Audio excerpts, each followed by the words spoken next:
本节目由外星人电解质水独家冠名播出。累了充充电，来瓶外星人。进入智能电视应用中心，打开芒果 TV 电视端，大屏 4K 更清晰。中国港澳台地区及海外用户可以通过芒果 TV 国际 App Mango TV 同步收看。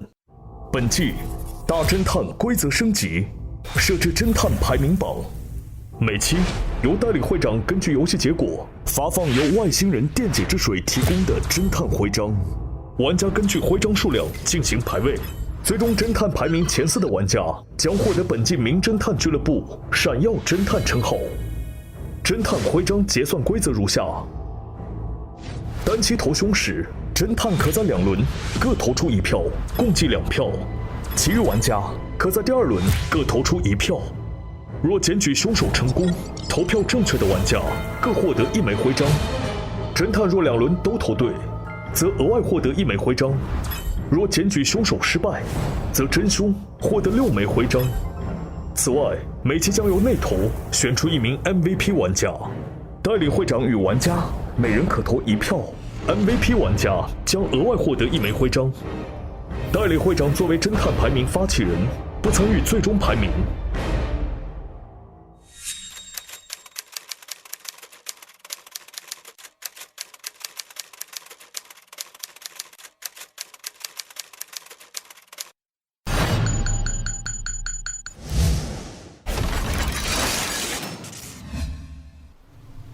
木马岛地理位置特殊，潮汐运动剧烈，伴随着潮涨潮落，会呈现出不同形状。它常年被大雾环绕，雾气与海浪交织，宛如幻境。今天恰逢雷雨风暴席卷而来。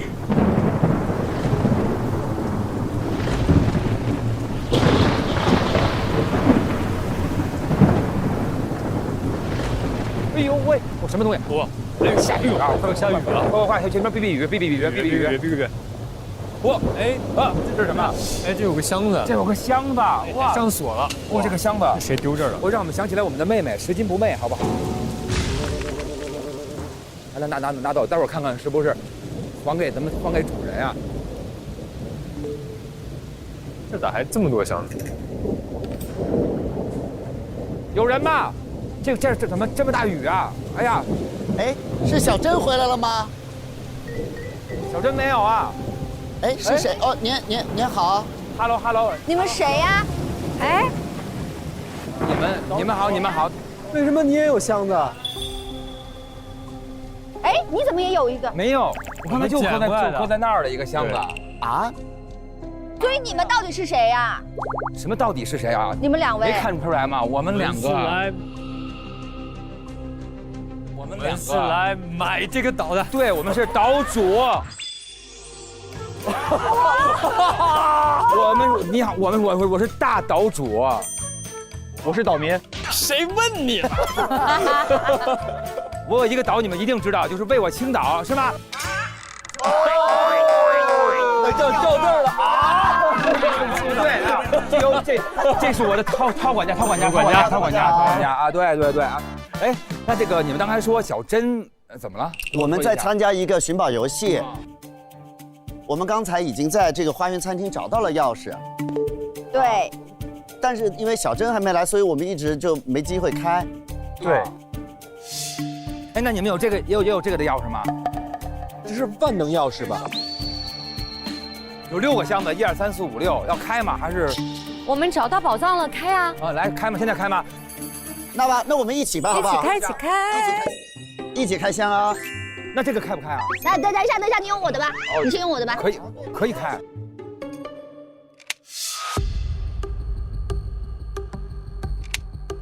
开一下，好，那我们打开了啊。好，来1、 2、3。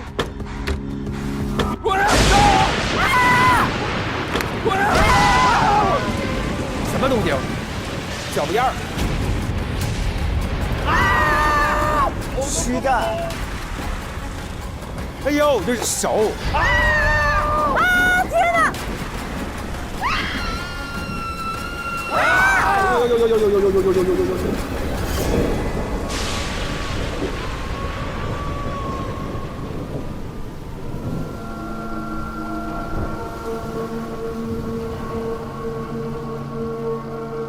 呢？头呢？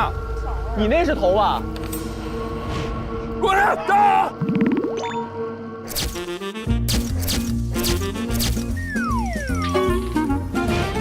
你哎，来，来管家，咱们来看一下他们的朋友，他们说小珍没来，也不会，这就是。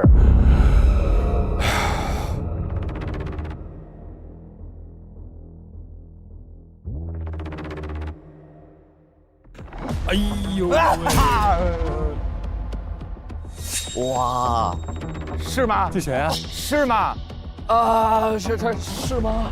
是了，是什么？谁这么狠呐？要拼在一起吗？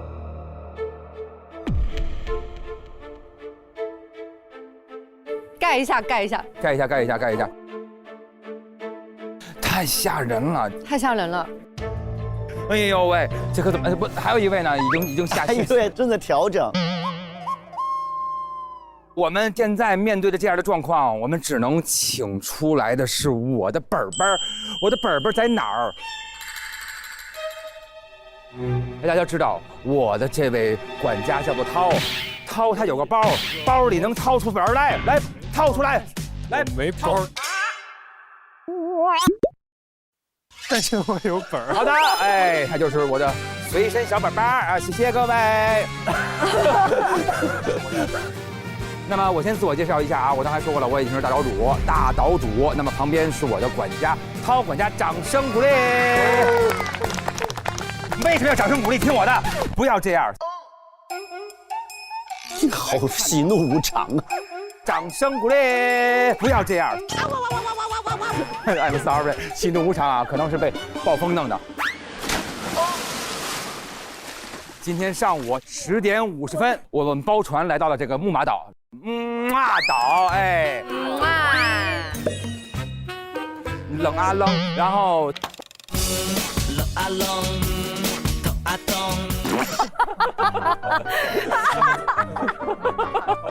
我们全程都在一起啊，所以有这个不在场证明啊，所以我们就是今天的侦探，谢谢各位。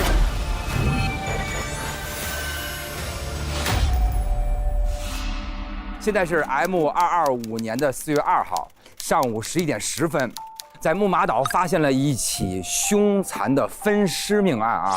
死者是你们刚才说的小珍，今年她22岁，发现的时候已经残忍地被分成了6块，而且四肢和颈部都呈现了暗红色，判断死后阶段。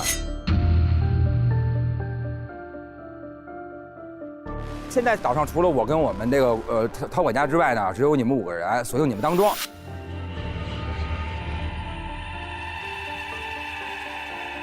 现在都来自我介绍一下啊，看看您。何人鱼，你好。何人鱼，哇，好漂亮，水晶一样的男人，哇，好棒。我今年20岁。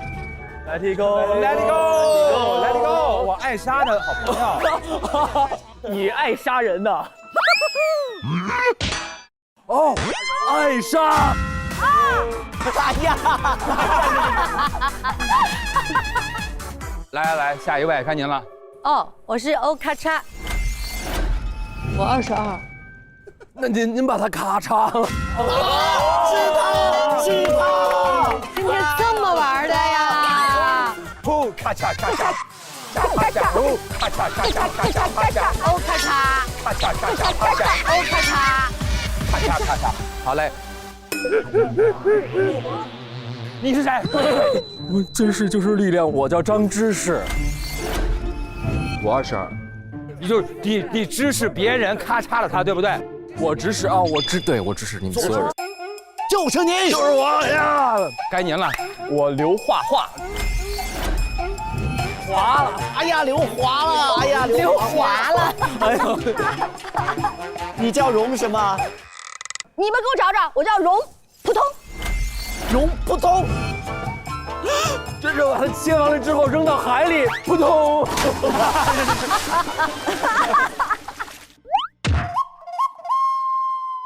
这个指使他杀，然后我画线，对，然后他咔嚓，然后他扑通一下，为了人，为了人。哎呦！谢谢，那我们下期再见，谢谢。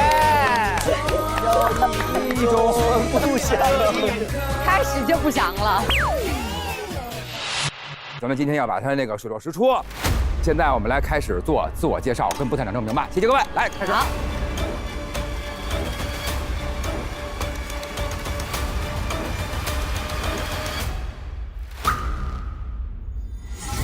那么现在毕竟就是说这么残忍的事儿已经发生了哈，我很好奇，你们都是因为什么就会来？10年前我们是游泳班的同学，然后我们收到了10年之约，这是一个同学会，我们相约在岛上见面。10年之约，然后游泳班。哎，对，您是谁呀？哎，我们不认识他。但是他不属于你们10年之约的一个人吗？属于我们10年前有他，没有他。他不是我们同学，但是10年前那个岛上的时候他在。啊，是这样的，我们是一个游泳班的同学。对，这个游泳班有5个同学，荣、何、刘、张、真。但是呢，他说有一次集训，就是短期集训，欧加入了我们，而那个集训就是在这个木马岛。10年前，我们这一次呢是接受了一个邀请，重回木马岛来参加这个10年的同学聚会。对，是那个匿名者，就匿名者邀请我们啊。但是他来的时候，我确实就不记得10年的，因为那很短暂一个，他并不是我们从小一起在训练。等于之前就一次聚会的时候，集训的时候他来了哈。然后就关键你们上岛的原因就是为了10年之约。对，好，那行，那么现在开始你们的自我介绍吧，从张开始，谢谢。好嘞。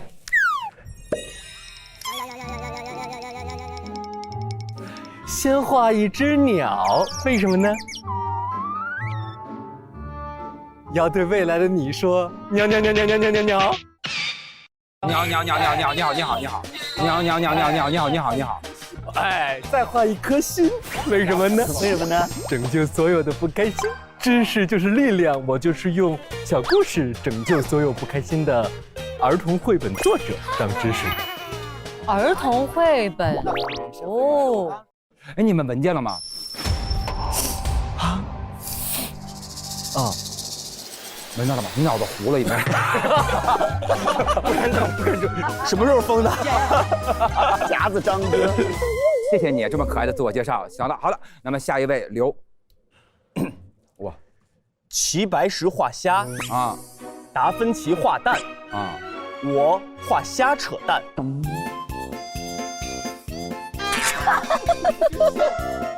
这像话吗？这不像话，这像艺术。哇，好棒啊！我是下笔皆为艺术的刘画画，是一个小有名气的网络画家。啊，小扯淡啊！那您是谁呀？啊，来了，他又来了，每次他的都是最炸裂的。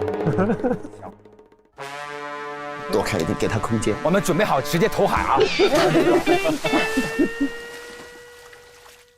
为什么我的人生全是黑暗？你开点灯啊，倒是。因为我没开镜头盖。为什么我的眼中总是泪水？因为我为了对焦不敢眨眼。哎呦，为什么你们没有找到最美的自己？哇啊！因为我的取景框里没有你。哇！我是一个纪实摄影师欧咔嚓。欧咔嚓！我现在基本已经知道死者最开始是怎么死的了。尬死的，尬死的，尬死的。你怎么能这么说呢？我俩还没说呢。太棒了，太棒了！他们已经这么能装了，你们两个是装中装吗？那我听一下这位水晶一样的男人。你像只鱼儿在我的荷塘，你像只鱼儿在我的荷塘，只为和我守候那皎白月光。歌迷人的五官，是你关注的开关。歌傲人的身材是你心动的主宰。我叫何飞鱼，是一名非常有热度的网红博主。为什么越说自个儿越不信呢？自信一些。用这个顶向我们吧！哇，小太阳出来。什么赛道的博主啊？这个赛道，这个赛道。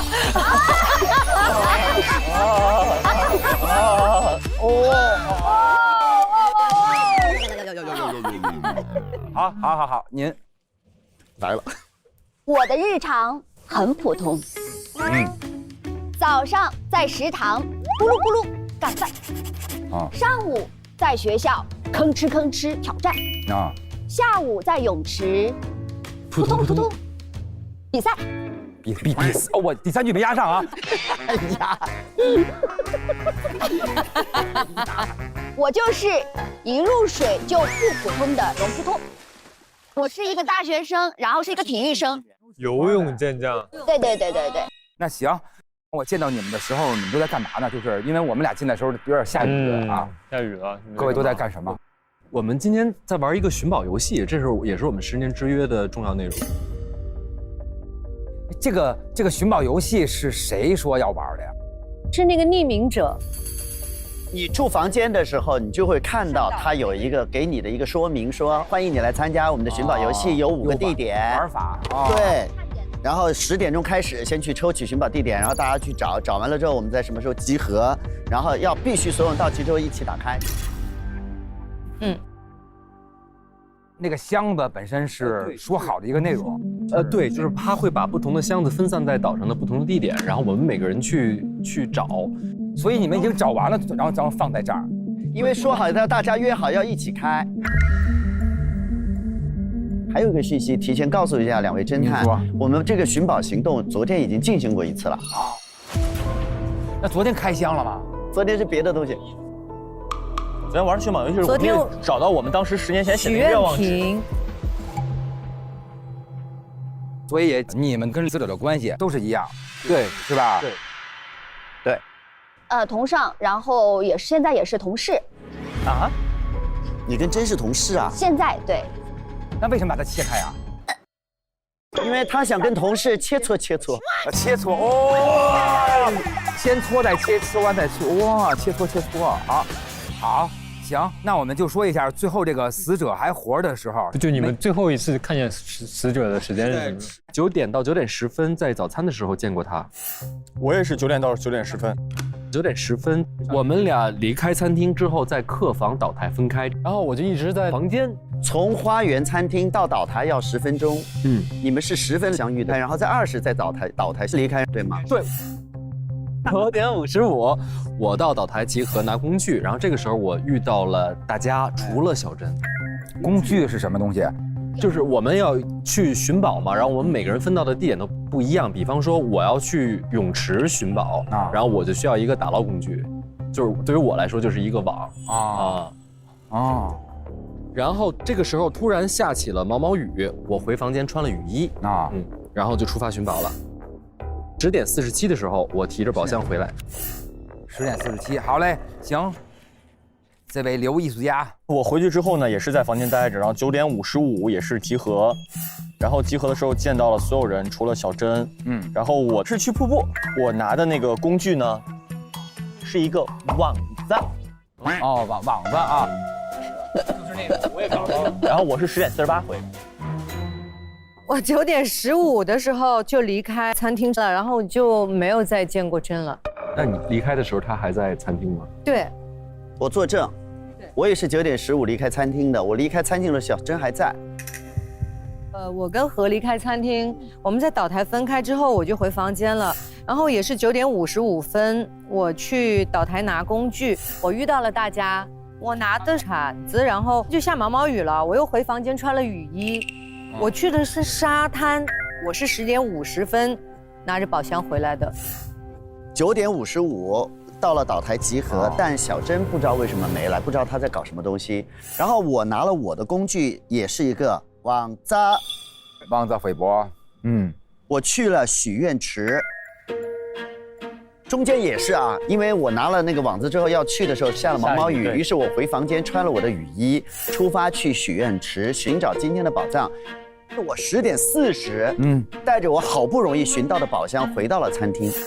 好不容易啊，因为您知道我那个箱子最沉。它是躯干。躯干。好，那就是我们荣。我是9点钟去的餐厅吃饭，我去的时候呢，各位都到了。然后呢，我是9点20分的时候看到珍还在呢，离开。哦，真走了。我是9点25才吃完的，因为我最后一个才到嘛。离开餐厅以后就回房间了，然后同样跟大家一起9点55到了岛台去取工具。然后我的工具呢是铲子，跟我一样。女生拿的都是铲子，2铲子3个网。我去的是秋千，然后我回来的时候是11点，我是最晚回来的。我们已经大概知道了整个的这个岛的状况，那么现在我们就开始来集体搜证吧，耶 ！OK， 好。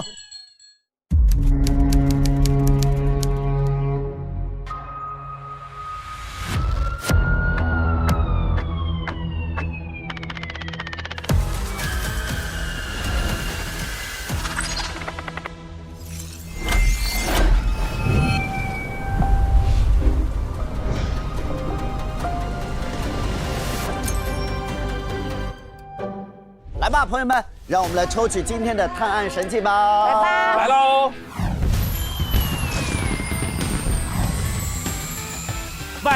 外星人电解质，一起来一瓶外星人电解质水，充电。干杯饮用后，念出咱们外星密语，点亮充电站，抽取有阿外舞动 buff 的外星充电机，赢得奖励吧！来吧，累了充电，来宾外星人，欢迎浩然，欢迎回归，干掉它，浩然之气把它干掉。好，点亮了。来吧，我要抽这个。看看我们张哥，来，好人先。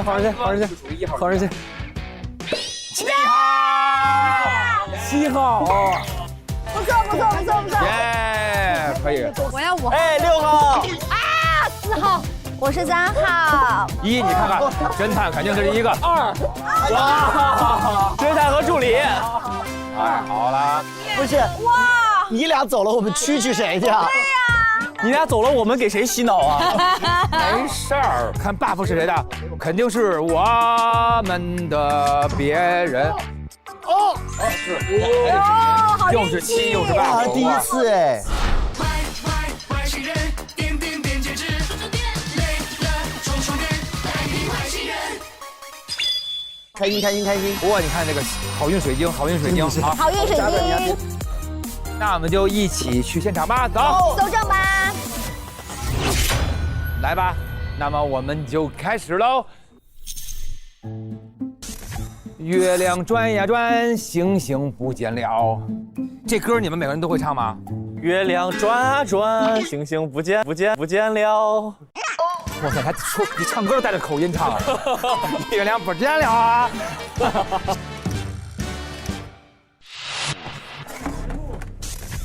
没有用过的铲子，这是你们的铲子吗？哎，他也是玩铲子。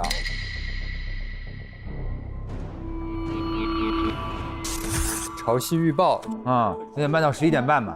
环岛一圈人行要至少40分钟。哦，这水里有东西。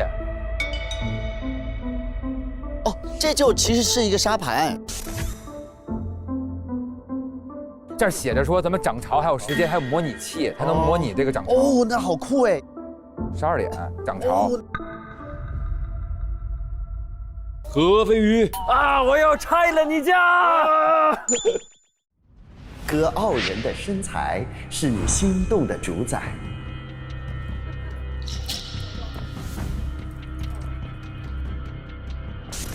啊，这个哎，这是什么？海王也是人，人鱼也会累，但只要入了旧门，知道累了充充电，来听外星人的奥秘，就再也不怕累。游多久我都只会来句小 case 外星人，你很有名也很哇塞，只要知道了外星人口味的正确排序，就能打开。哦，这个图是2个口味正确，2个口味，那就是这2个口味。位置不对，那就这样。3个口味正，1个位置正确。哦，那就是这样。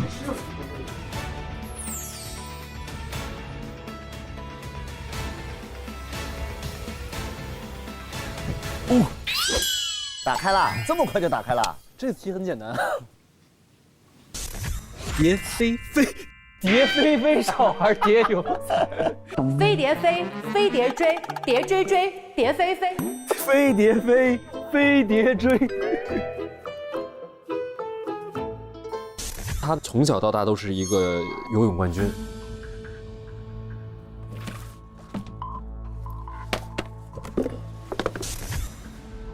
薛元平。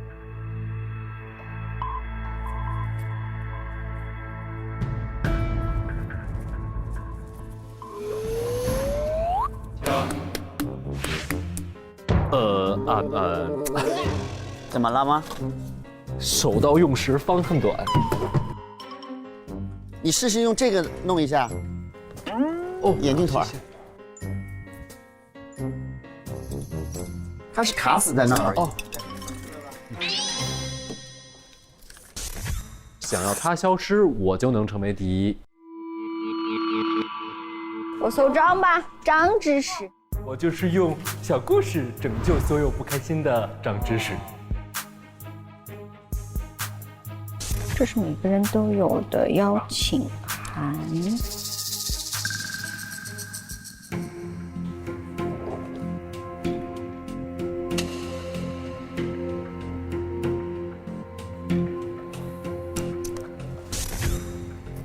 只想和你共度时光。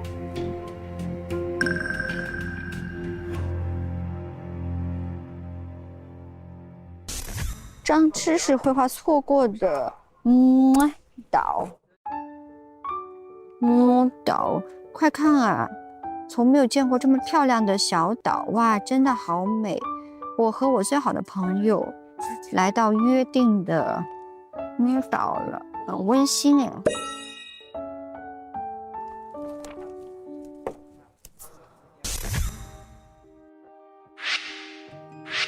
妻子哥哥希望你有画不完的故事，那我永远都不会无聊了。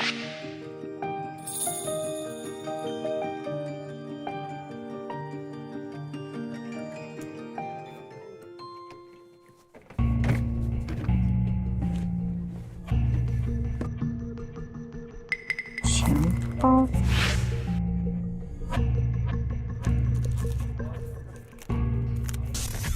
检讨书，敬爱的老师，我不该欺负刘同学，更不该动手打人，我的行为简直像一只失控的霸王龙。幸好小珍同学及时发现我的行为，并报告给老师，不然我会酿成大祸。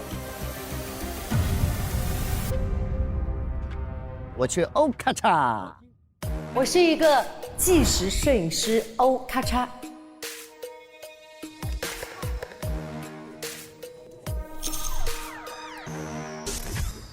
Happy birthday！ 有太武气的他了。10年前再买许愿瓶，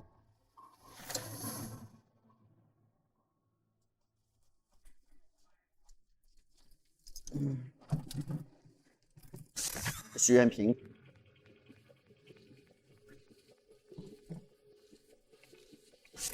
我想和他一直做好朋友。再来看看藏宝图。哦，来了一 pad。哦，感情线。我要去荣扑通。我就是一入水就不普通的龙扑通。哦，邀请函。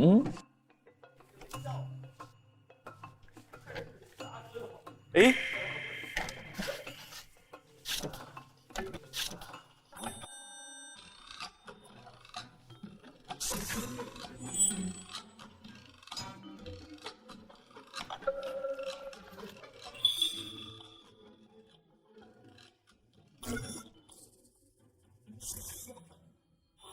小珍，这里面大气。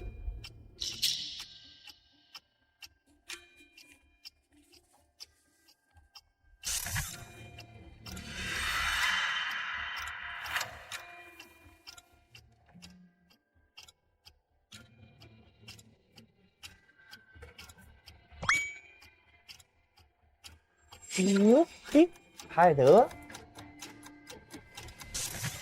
小珍跟荣两个人是恋爱关系。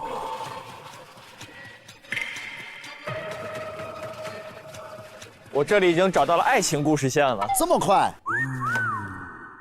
来，走走走。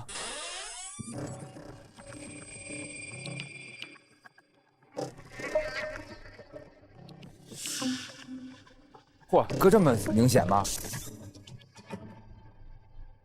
我原以为这是我生命中的一束光，没想到现在用我的心爱之物锁上了。听说找出动感地带芒果卡上的小秘密，就能打开超级盲盒，获得惊喜好礼。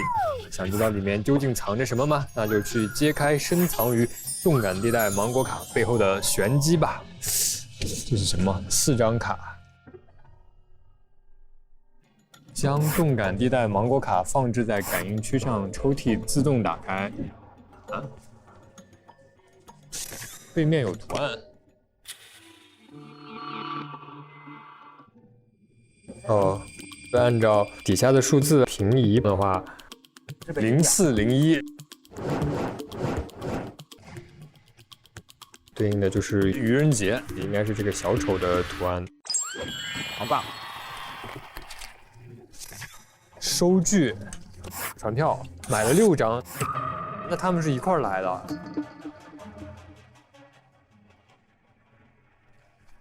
哦，还有这个帽子吧？哦，这个游泳成绩排名行，优生集训，他们好多人，小珍是第9名，排名靠后。嗯。哦，这是216，是1年之后，哎，他咋成绩越来越靠后啊？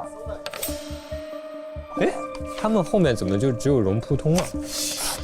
哦，因为其他人毕业了，就不带游泳班待了啊，只有就是说荣只有一个人，荣一直在那个扑通扑通扑通，小珍一直是吊车尾。我要去看一下画画弟弟的。我是下笔皆为艺术的刘画画。这画板上画了什么吗？哎呀，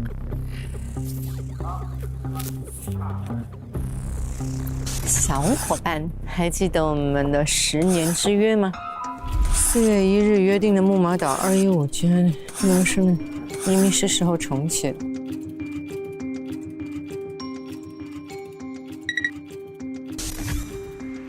这怎么有那么多东西啊？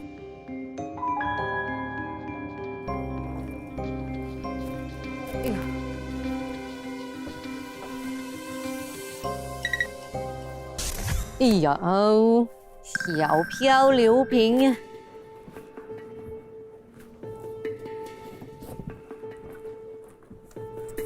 小电脑。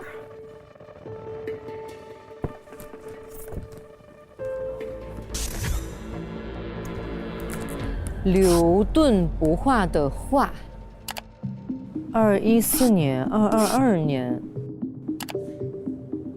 哇，画得很好哎。那这个画画的是什么呀？怎么解读他这个画呢？你的时间还有3分钟。哎呦，哦，这里有好。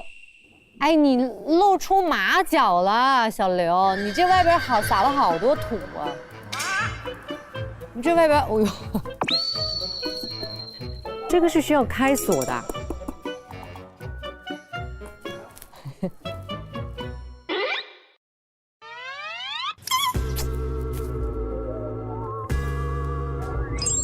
幼稚，幼稚。刘昊然，你过来，来啦！把它给我干了。怎么了，朋友们？哎，看看杭州的，你看看他，让他给我干了。他把钥匙给我放里头。哇，这个厉害了！这好像蜜桃的招啊，就是要喝掉多少之后，然后才能看见。对，好，太烦人了。你倒到这个里面就行。对，来，好，干掉它啊！这个码可以吗？啊，可以吗？啊，来，谢谢我们外星人。谢谢。浩然，你怎么放进去的？我塞进去了，硬塞的。硬塞啊！那硬塞就意味着拿不出来。很难拿出来耶。我要拿一个，哎，侦探，就有这个，可以吗？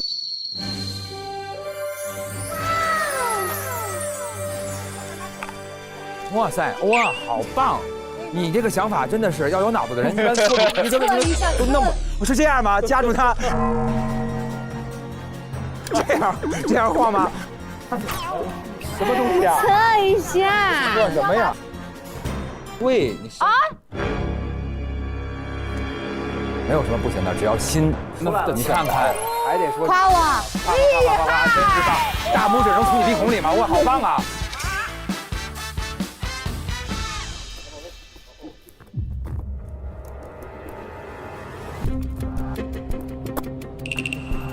什么东西？有包的。哦，这种锁真的。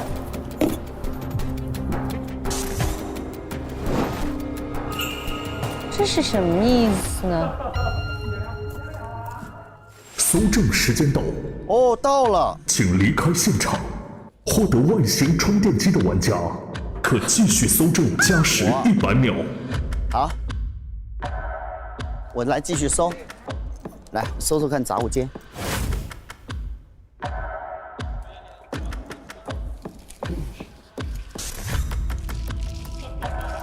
都是空的。这是水壶哎，哇，这水壶质量很好哎，它是完全可以密封的。它没有被用过，这件水壶没有被用过。这是些料具吗？这是个弓箭吗？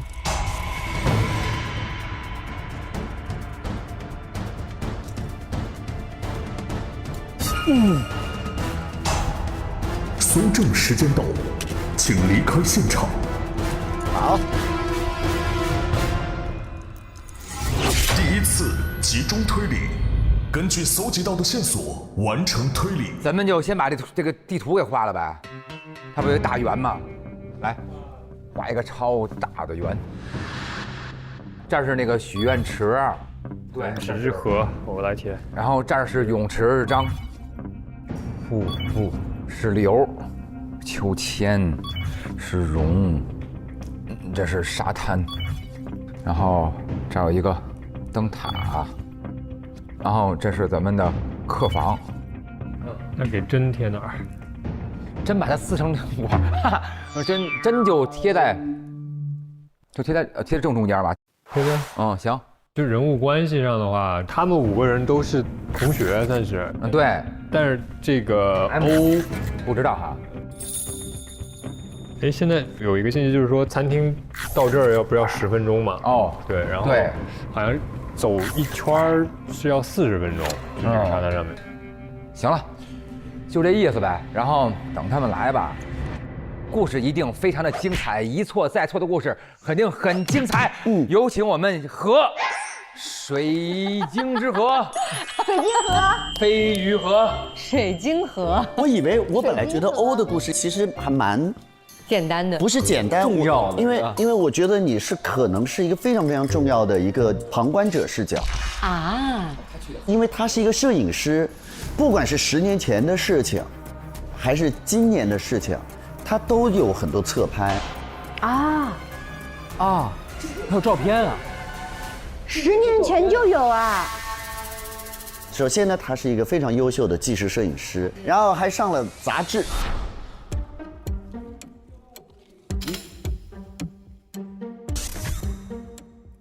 他是一个记录者。这个杂志叫 Vogue 啦，我不知道啥意思。Vogue 啦，哦咔嚓上 Vogue 啦，这是非常合理的，时尚八虾啊。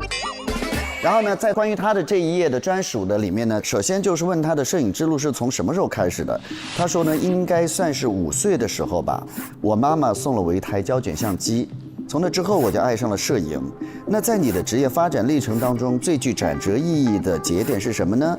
他说应该是我12岁的生日，我记得是在一个海岛上度过的，而这一次的海岛之行让我与纪实摄影产生了决定性的邂逅。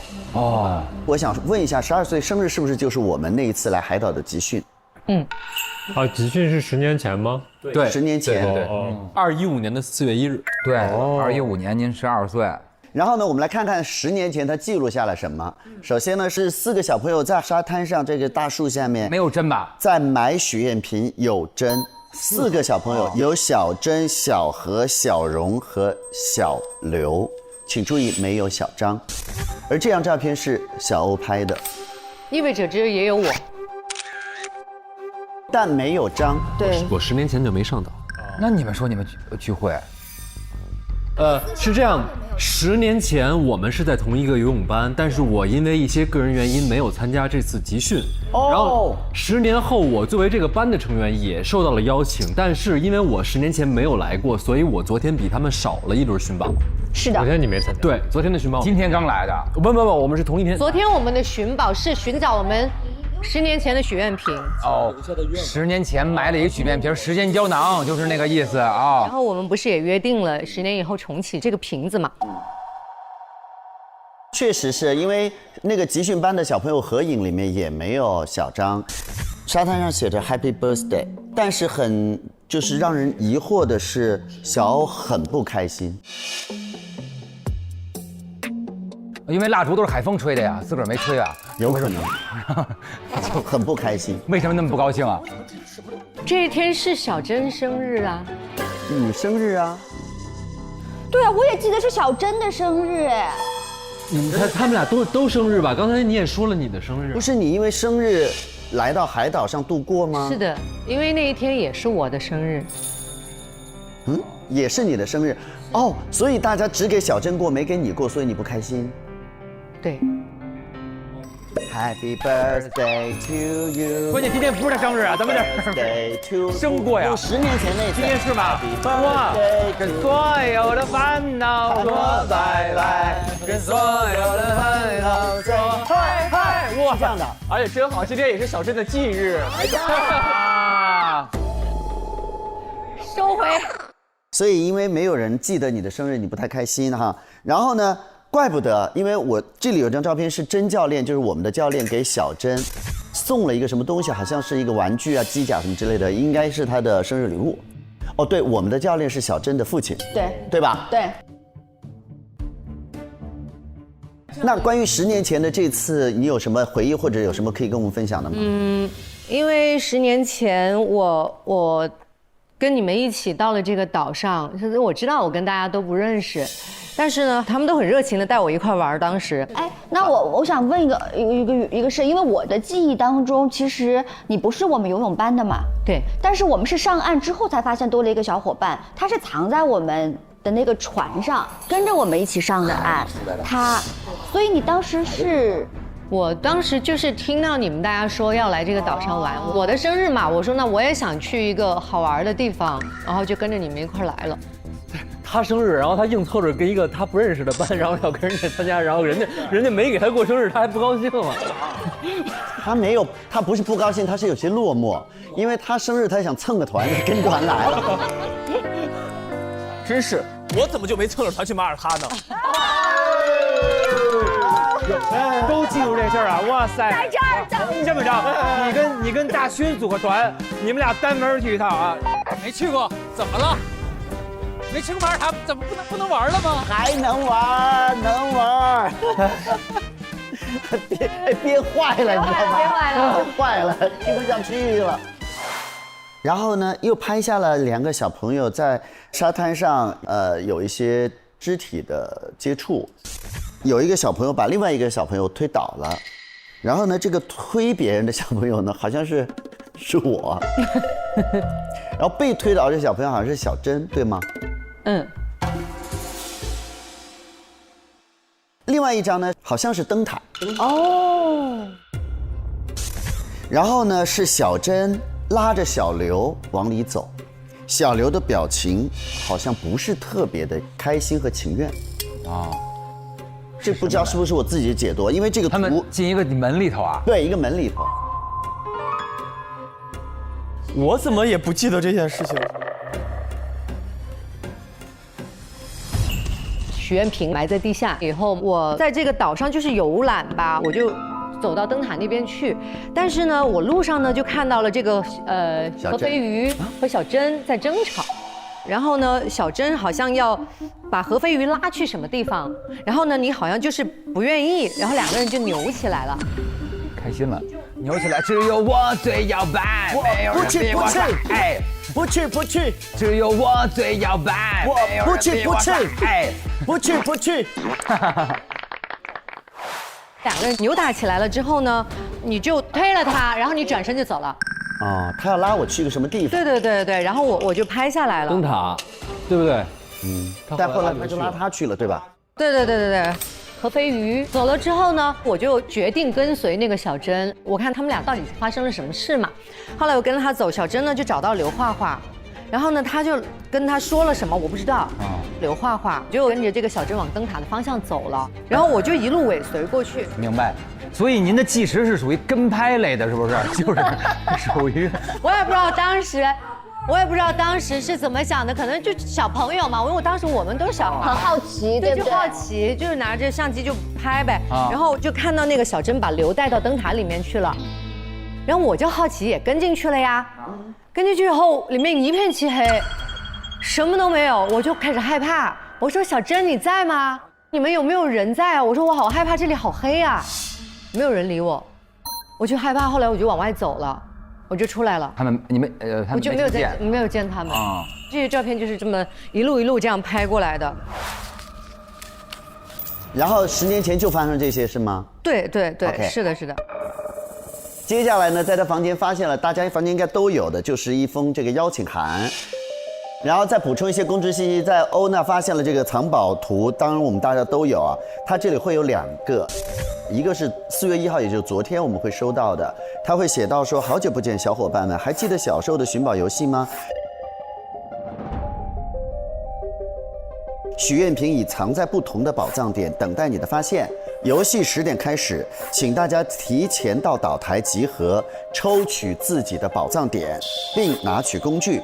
先找到的不要偷偷打开哦，在花园餐厅等大家到齐后，再一起查看许愿瓶吧。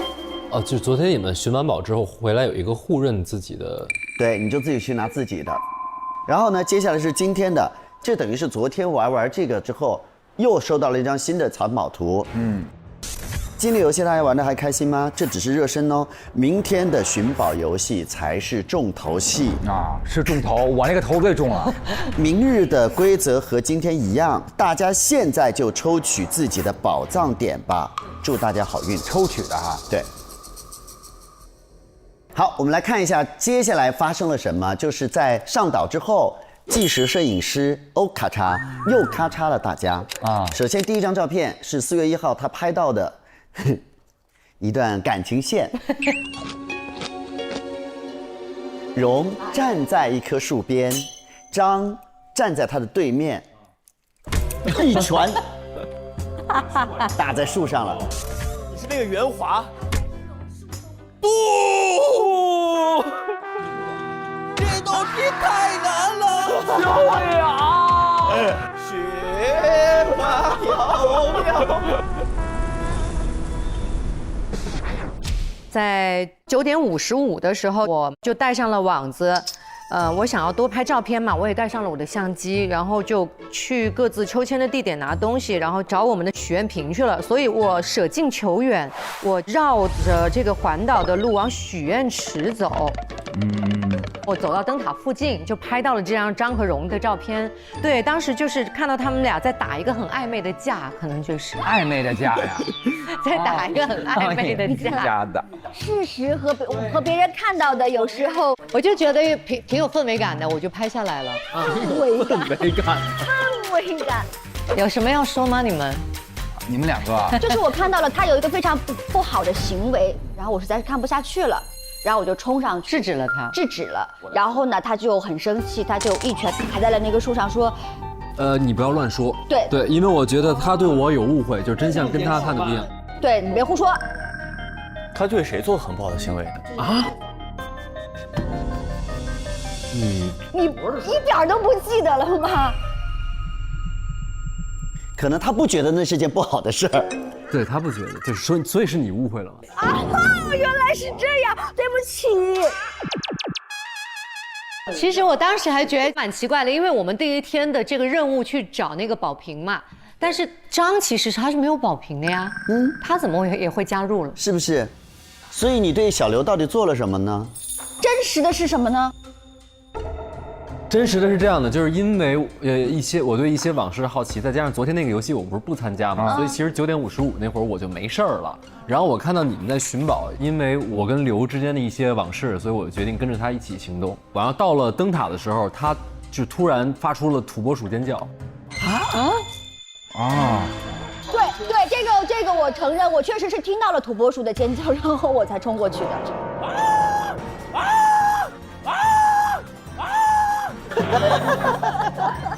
对，就是这样，就是这样。为了这集还练了才艺，还有节目啊。然后我就是因为我跟着他，然后我发现他形势不对了，我就冲上去安慰他，然后结果他就尖叫着跑开了就跑。然后荣就突然过来说我霸凌他，然后我就说你别乱说。懂了，误会了。在我的世界当中啊，就是张是从小就霸凌他的，10年前就霸凌他啊。所以现在大家都是成人了还霸凌他，我就实在是忍不住了，我就冲过去。总之会有个误会了。这是看到第一幕是不是？然后呢，就牵扯出了这么多故事。后面又到了瀑布啊，就是瀑布我在那儿，然后呢他就拍到不知道为什么就拍我，还用拍2张照片。那这2张照片呢，看起来就是几乎一模一样就当时太帅了，然后手抖，两下是不是？不是，但唯一不同的是第2张照片旁边有一双鞋，鞋门啊，然后这是什么东西啊？就是其实取景啊，什么都是一样的。就突然发现这个人身高就掉下去了，就1.8米、1.5米这样，也不知道为什么，然后旁边就多了一双。就是说你本身拿那个鞋来比那对焦，是不是？把先扔鞋。他应该是那个嫉妒我的流量，拍我的黑照。就是说，平时你们看到这个网红博主，你以为他1.8米吧？他脱了鞋才1.4米。就是我穿鞋是这样我一脱鞋是这样。明白。他拍了一个对比照，太坏了。为啥呀？计时而已。也是觉得你站在瀑布下特别有氛围感，我就记录下来了。他都用计时这个借口来说其实有可能是勒索别人用的。然后呢，他的许愿瓶找到了，他认领的心愿是我想和他一直做好朋友。你确定这是你当年买的心愿对吗？你确定？我可能也不太记得。是不是？你们每个人找的是不是都不一定是自己的？你们昨天是抽的。对呀。对。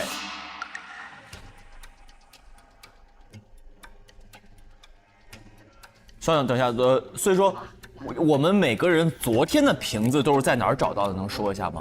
我是在瀑布，然后荣呢？我是在沙滩，我是在许愿池，然后我的是在秋千。那所以说泳池的那个应该就是真的，对吧？因为还有一个泳池没有人去。对，应该是。那所以说客房算不算一个点？客房昨天没有。这就是我搜到的全部。所以我觉得他好像目前跟真没有交互，他好像是一个特别冷静的一个监控。然后呢，我还有一点点的时间，就是后面的这个100秒，我就去了一下这个杂物间。这是大家穿的雨衣， 5件，数量对得上，还有3个王子和2个残子。另外，在杂物间还有水衣，我觉得密封性很好。比如说你到这儿都不会有问题，就是身上都不会湿的。然后呢，这一件是很好的放在一个袋子里面的。可是那个地方还有2个装同样的涉水服的空的袋子，2个，有2件被拿走用掉，有2件被拿走了啊。对。另外，现场有很多这样空的宝箱，就是在杂物间里面。这个意味着凶手是可以在杂物间找到宝箱来装这些东西的。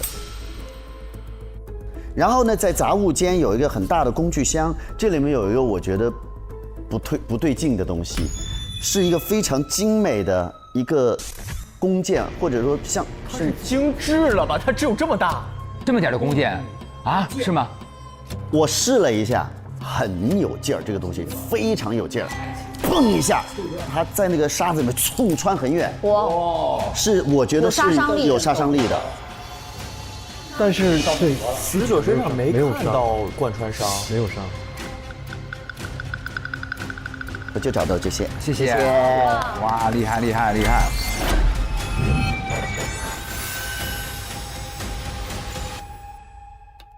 下一位张，我搜了咱们何飞鱼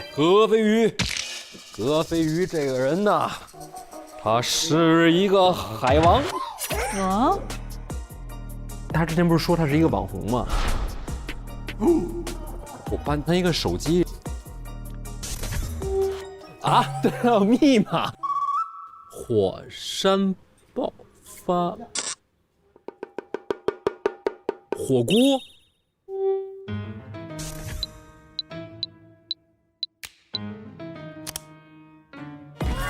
破解之后，我发现他不只是海王，他还是一位太极。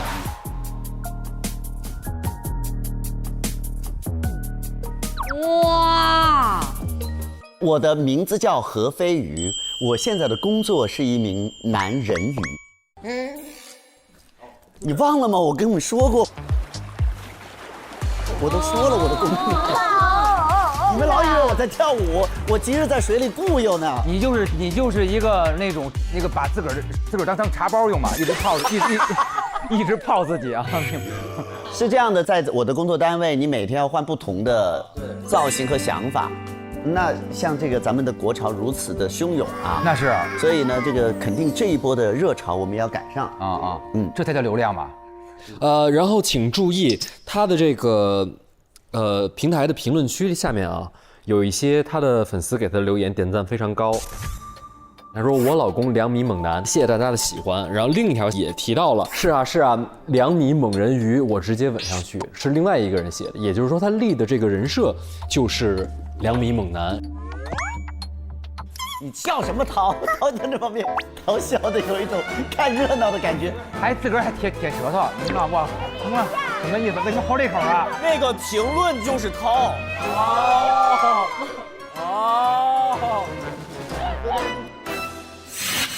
然后他平台上露出的这个整个身材比例确实非常棒，因为我是常年游泳嘛，所以就是身上的肌肉线条非常漂亮。但是呢，唯一就是这个身高不是特别的理想。但是你穿上这个人鱼的尾巴之后，在水中整个的比例就是宽肩窄腰，然后又长腿、长长的尾巴，所以就是非常非常的满足大家的想象。所以呢，就有很多的这个粉丝称我为极品人鱼，所以就开始有了人气，有了一些流量吧。我觉得他没有骗大家呀，他本人1.4米，尾巴60，这不就是2米猛吗？你加一块算呀，你老看一半哪行啊？然后我翻到了他的一些童年的照片，他确实是从小到大都是一个游泳冠军。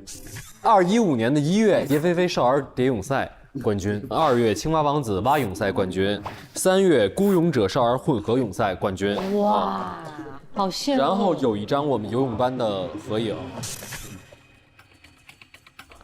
反正我是14年，我9岁的时候，我在海边游泳，甄教练发现了我，他就觉得我有天赋，所以就让我进了他的游泳培训班。然后呢，因为我确实在这方面比较擅长，所以呢，这个甄教练都特别看重我，经常给我加课，然后给我加练，半年左右吧。到15年的1月我就开始拿各种的奖，就是后来的冠军就都是我。对，天赋太重要了。所以教练也非常非常喜欢我。他9岁的时候都已经个头超过教练那个成年人的肩膀了。1.4米左右吧。就是9岁到现在就没长个儿了。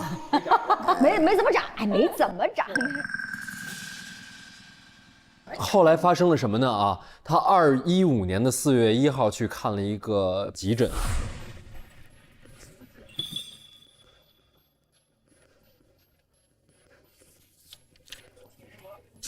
急诊报告，患者于2015年4月1日不慎坠海。啊？2015年4月1日，你坠海了？因硬物撞击导致脊椎椎体产生不可逆损伤，可能对部分躯体运动及生长发育产生影响，且患者对落水前后的记忆存在明显缺失，符合溺水后缺氧性脑损伤的表现。接触与缺失记忆相关的线索，可能有助于记忆恢复。2015年4月1日就是我们10年前的那个在岛上的时候岛上的那次聚会啊，他那天被出弄了意外，出意外了。哎，对银是谁呀？我们不认识他。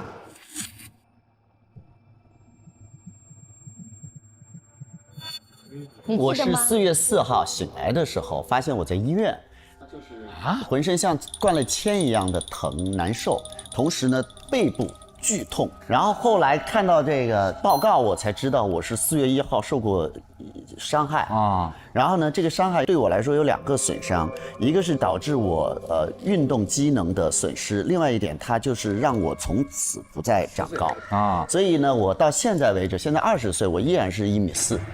然后还有一个呢，是因为我长时间在海里面缺氧，导致我的脑部的损伤，所以我对于之前去到那个所谓的你们说的集训也好，或者是遇到了咔嚓也好，在我这是完全没有记忆的，我也不知道我是怎么受了伤。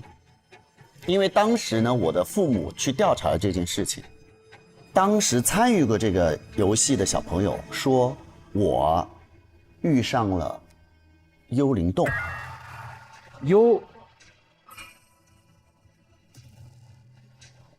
被海怪抓走了，这是我父母给我的回答。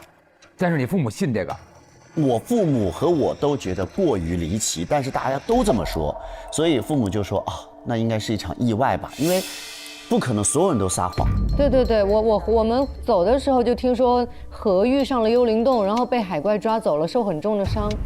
我们就走了，离岛了。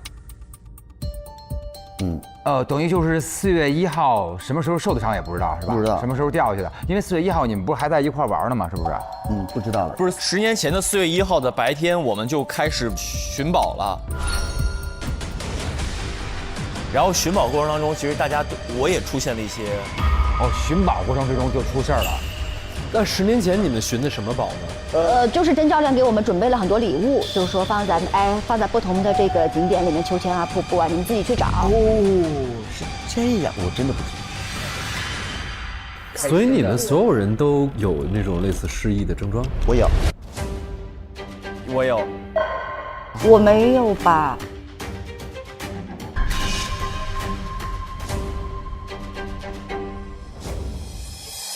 ？4月1号盒子这个我有一个补充，就是4月1号当天我们来到这木马岛，然后是甄教练安排了寻宝游戏，他说藏宝图上凡是标出地点都有奖品，但终极大奖的地方我藏在了一个特殊标记，只有集勇敢与智慧于一身的小孩才能找到。是，我的印象也是这样。他说完这话之后，何飞鱼大喊：“我已经想好要什么了，我一定要第一个拿到它。”然后他都不知道是什么时候就想好要什么了。对。他肯定都不记得了，对吧？他肯定不记得。对。但是其实这里面啊，也不好说他今天记不记得啊，因为这是15年，他当时就有急诊报告，然后下面其实医生已经给他说出了恢复记忆的方法了。接触与缺失记忆相关的线索可能有助于记忆恢复，等于这个信息他10年前就知道了。明白。所以中间有没有什么举动呢？等于中间看了个条或者触景生情，又想起来了。有可能。这是我这次会来的原因。尤其是如果说当时是一个集训，那如果10年前的人也来了，是不是我就能想起什么？然后我是今年的3月26号收到了邀请函，这个收到之后我才说哦，许愿瓶，10年之约，想起来一点点。你有想起来吗？没有，没有。他得上了岛之后见到你们，才会逐步恢复。等于说4月1号的时候，第一轮游戏中不知道恢复了多少。因为这儿有这个2015年4月1号的这个藏宝图，我的天哪，使了大劲儿了。旁边明确画出了6件宝物都是什么内容。那个时候的地图跟现在的地图方位都一模一样，一模一样。然后宝物内容有糖果、小熊玩偶、汽车、手表、洋娃娃和一个盲盒礼物。其实我想，可能是真是想诱惑我们去找这个盲盒，是吧？对，是不是？因为我坠海之后，我在衣服里面找到过这个宝藏图。当时呢，对我来说，什么寻宝游戏，我们玩过这个。然后呢，这个图上呢，我自己画了一个，说我要这个。你画的小熊。小熊。哦。我现在回想起来，说我想要这个玩具小熊。那红笔的这个是你画的？红笔是后来，就是我一直在做一个梦，梦里依稀有一个灯塔。所以我觉得这个可能跟我有关，啊，我就把它圈起来了。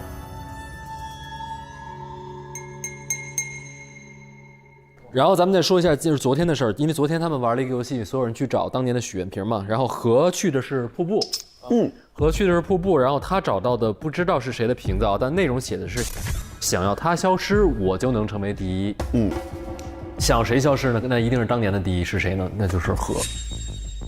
对，其实这个人是想要我消失，那肯定，你是第一名。当时呢是大家各自认领自己的心愿，然后呢有2个人认领了，就一言不发地走开了。轮到我们的时候剩3个，第一个叫我希望爸爸只爱我一个，第2个叫我再也不想拿到机械战甲了，这是我的哦。第3个叫做想要它消失，我就能拿第一。我为什么拿走这个呢？是因为在我自己对这个世界的认知里面，首先我爸爸就是爱我，所以这个肯定不是我的。那么什么机械战甲我也没有拥有过，我也没有说不想要，所以那个也不是我的，我也没别的办法。我想说可能就拿第一，因为我从小就爱游泳，是不是我想拿第一？但是谁要消失了我不知道，我就只能认了这个啊。最后相当于其实是剩下了真和那个爸爸只爱我一个。对，但他是最后一个拿的，就是越往后拿的人，其实越不能确定自己的心愿是什么，对吧？所以其实真到最后一个，他拿这个挺心酸的。大家可是这个也很符合他的人设，因为他的爸爸很爱我。他的爸爸很爱你，他的爸爸是真教练呢。对呀，所以他才会说爸爸只爱我一个，不要爱他再爱别人了，爱我。那可是那剩下那个不是我的呀。对啊，他不可能说想让他消失，然后不是我就可以拿第一，他一直是第一啊。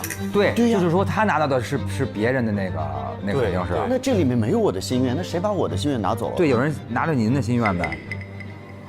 谢谢大家，我分享完了啊。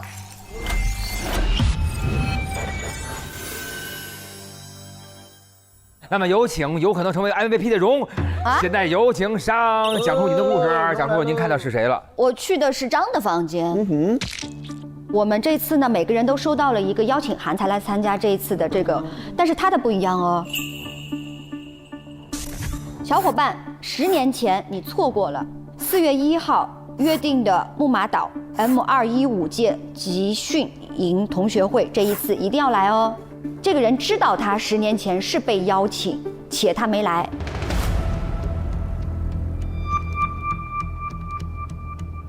但是呢，我看欧现在桌面上的这个，他应该是一个，一模一样，对，字迹啊、信封啊这些性质都是一样的，所以就证明是同一个人。对呀，我们到底谁邀来的呢？是真邀我们来的吗？我觉得张在我的记忆里面，他是一个不是那么好的孩子。可是呢，我今天在他的房间里面看到了一本他画的漫画书，《错过的木马岛》。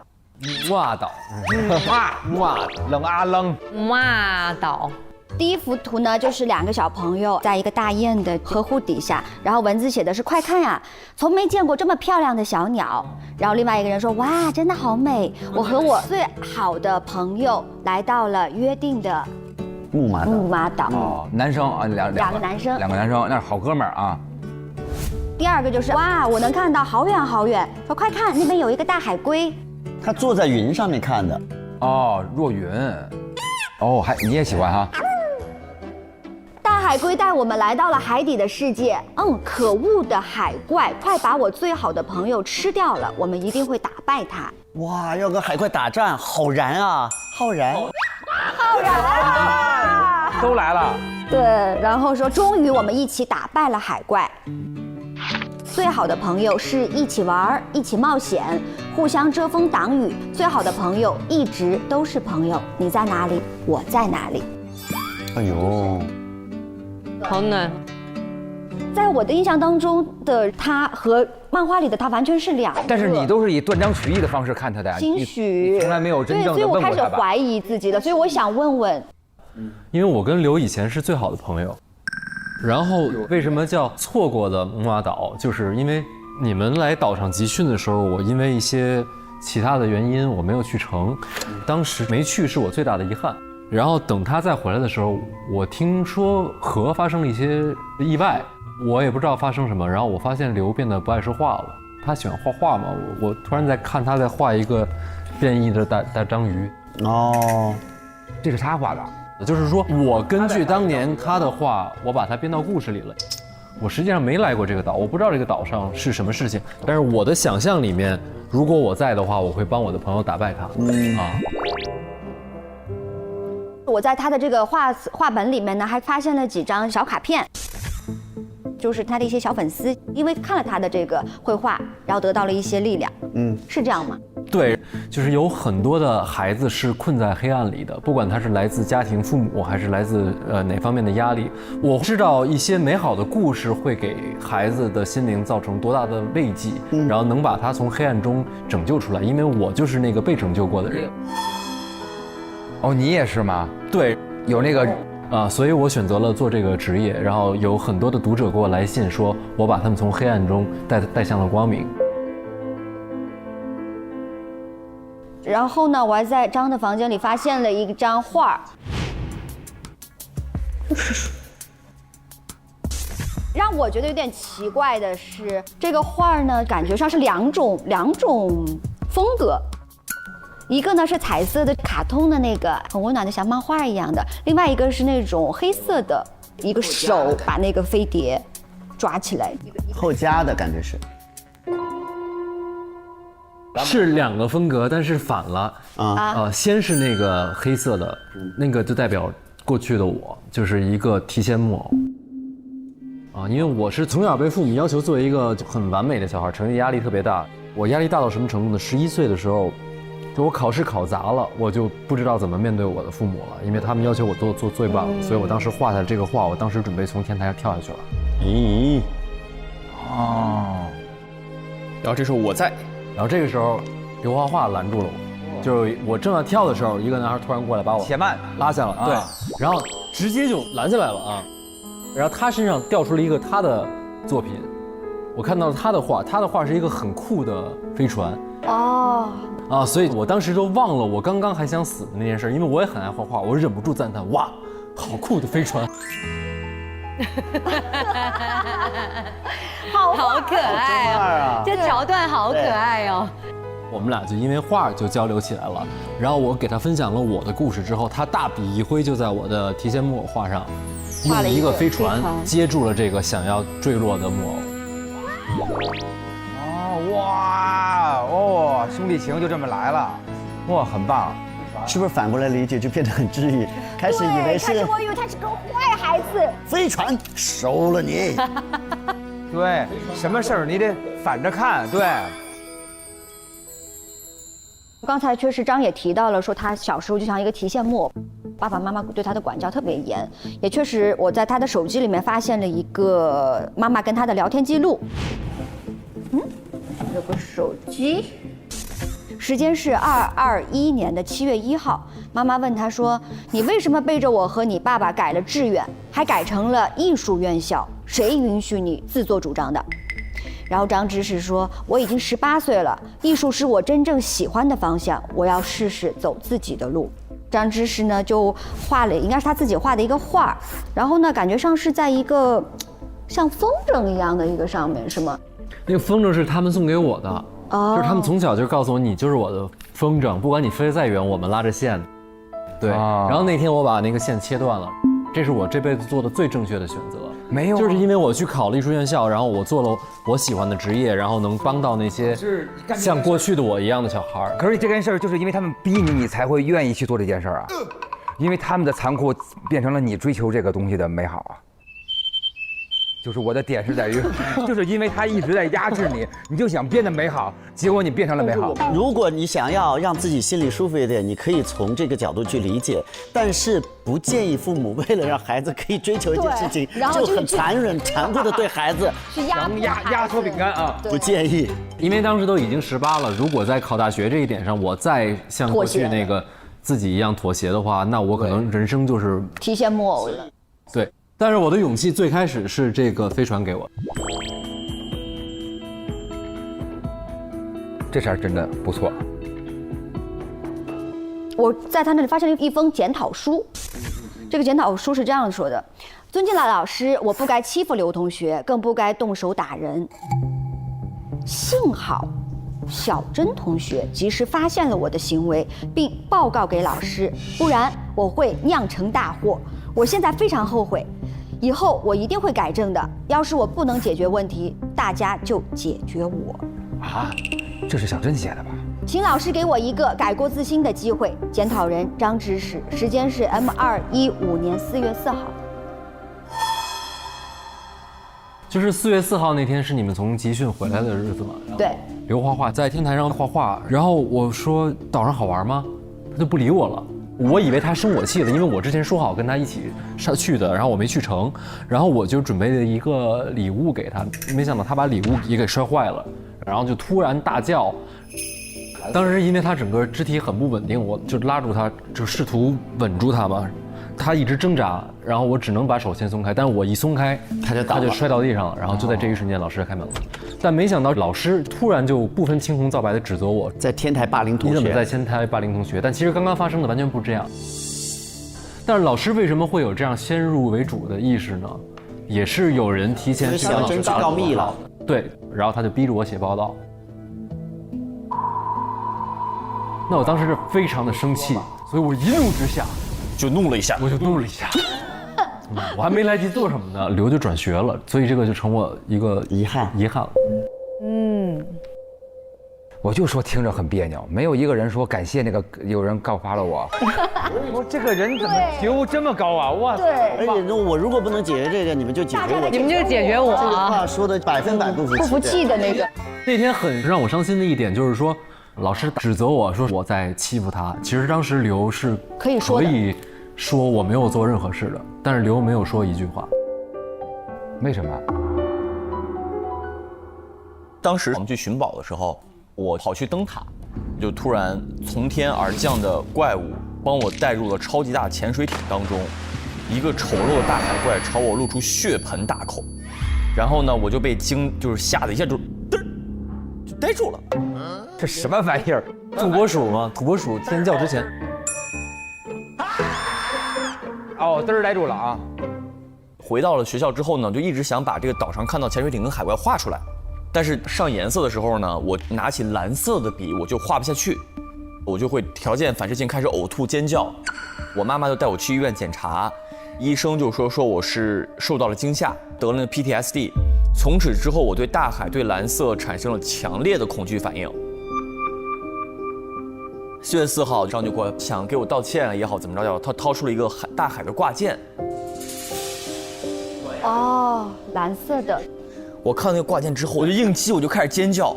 等我缓过神来的时候呢，老师就已经出现，就说他霸凌我，说他欺负我。但当时我就是还处在恐惧，已经崩溃了啊！对。我觉得当时我的这些所有的幻想，它很像一种表象。一个抽象的表现。抽象，比如说血盆大口的章鱼，可能是谁把我给扑倒，或者说抓到我。后来你的记忆里是一个这样的记忆，但是是幻觉。对，所以说我觉得很有可能是当时发生的一切跟你的受伤有关。我觉得我们俩应该是去了同一个地方。对的。但是呢，我觉得你说的章鱼血盆大口不是谁把你扑倒，我倾向于它是一个洞口，就是那个灵洞啊，所谓的幽灵洞的洞口。那个洞口，我觉得是一个海底通道的入口。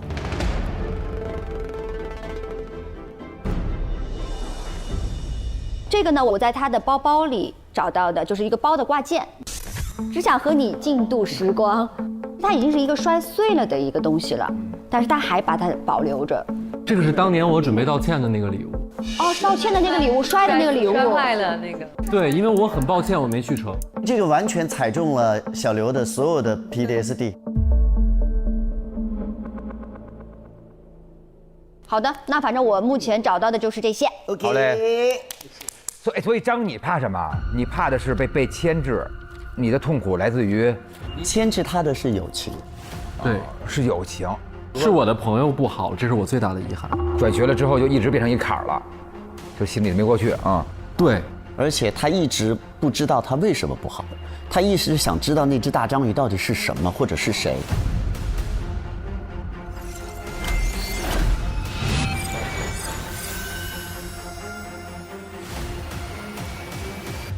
然后该欧了，来，我去的是我们的刘画画。刚才他讲了一些他的故事，也可以佐证到我拍到的一些线索哈。第一个也是这个10年之约的这个匿名信，他也同样的有。然后他的一个桶里面全部都是这蓝色的装饰物。它不能见蓝色。对，我是2015年4月之后就没有办法看到蓝色。啊。然后呢，在他的电脑里看到了很多他画的画。刘顿不画的画，刘画画来画。什么东西？刘顿不画的画。刘顿不画画。刘画。所以你大名叫刘顿布。其实我一湖南人。我的牛奶奶刘奶奶。刘顿不画的画，刘画画来画。哦，有口音啊，刘顿福啊。有2张上传于2014年的画。就是这种海底的，然后天上的白云飞机，非常的阳光。想象力很丰富啊，可以。到了2015年的4月，他画了2幅画，画风就大变了。就大章鱼在吃一个潜水艇。他画的这2幅画，就是佐证了他前面说的那些怪物。这个是2015年的4月，那也就是从那个木马岛回去之后，是不是？对。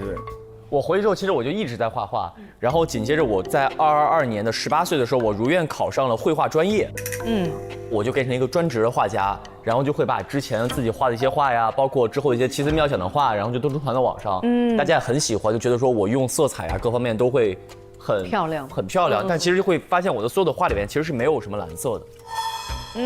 黑色和紫色居多。还有一张画了没有上色的一个，他把揉成一个纸团塞在一个盒子里面，还锁起来了，为什么呢？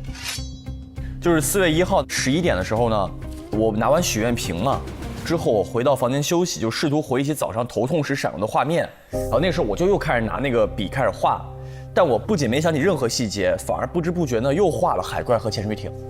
画完这些东西之后，我就特别烦。他说的是今年啊，这是昨天，然后咔咔咔就给揉了，揉完就啪就扔掉了，又幻象了啊，就是摆脱不了啊，明白？因为他昨天的土拨鼠尖叫也是因为他的某一些记忆被触发了。昨天我就是想去灯塔去寻找，然后去的路上之后我就开始头痛欲裂，然后又开始叫，这时候张刚好跑过来，明白？然后有一张被撕成4瓣的一个木马岛度假村的一个照片，怎么了？他这个房子还有房顶啊！我真的是，我要求助啦，生菜！来，在这儿放，你给我拿下来。照片上的人应该是甄教练和小刘，中间有个机械战甲，有一个画板写的是2015年集训寻宝游戏优胜者。当时寻宝的时候跑去灯塔，我就被大海怪吓得呆住了。我再回过神来的时候呢，我已经抱着机械战甲站在了度假村的客房门口，然后再拍了这张照片。这张照片就拍了这样一张照片。哦，我很讨厌，就把它给扔掉了。你不喜欢机械战甲？就我不喜欢它，因为那个海怪啊什么那东西一看就刚被吓着。对，后边然后这个照片是上岛之后，我们岛上有没有照片墙？照片墙上少了一张，就是这张。是我上岛之后，我又看到这张照片被挂在那里，有一下激起我不好的记忆，我就把这照片拿来给撕掉。哦，就昨天。对，你的记忆是不是要比何好很多呀？就是你只是缺失的幻觉的那一段。他没有缺失记忆，他只是在那个洞里。他是应激了 ，PTSD 了。其实你应该清楚你当年许的愿是什么，对吧？你是很坚定的拿的我不要接，就是他是带猜的。不，我也是猜的。因为机械战甲和他那段记忆有关。哦，明白，因为他之前的记忆里边完全没有机械战甲。那如果你因为那个事儿才讨厌机械战甲的话，你许愿的内容不应该跟机械。但我不记得，我完全不记得这件事情。张的逻辑是对的，我觉得你的愿望是，我想跟他一直做朋友。所以我不想再拿到机械战甲是小珍的，是吗？我觉得这个愿望，我想和他一直做好朋友应该是我的，他消失我就是第一，应该是荣的。不想要机械战甲和希望爸爸只爱我是小珍和欧这是他们两个人之间的愿望。我一个女孩儿，我不会喜欢机械战甲。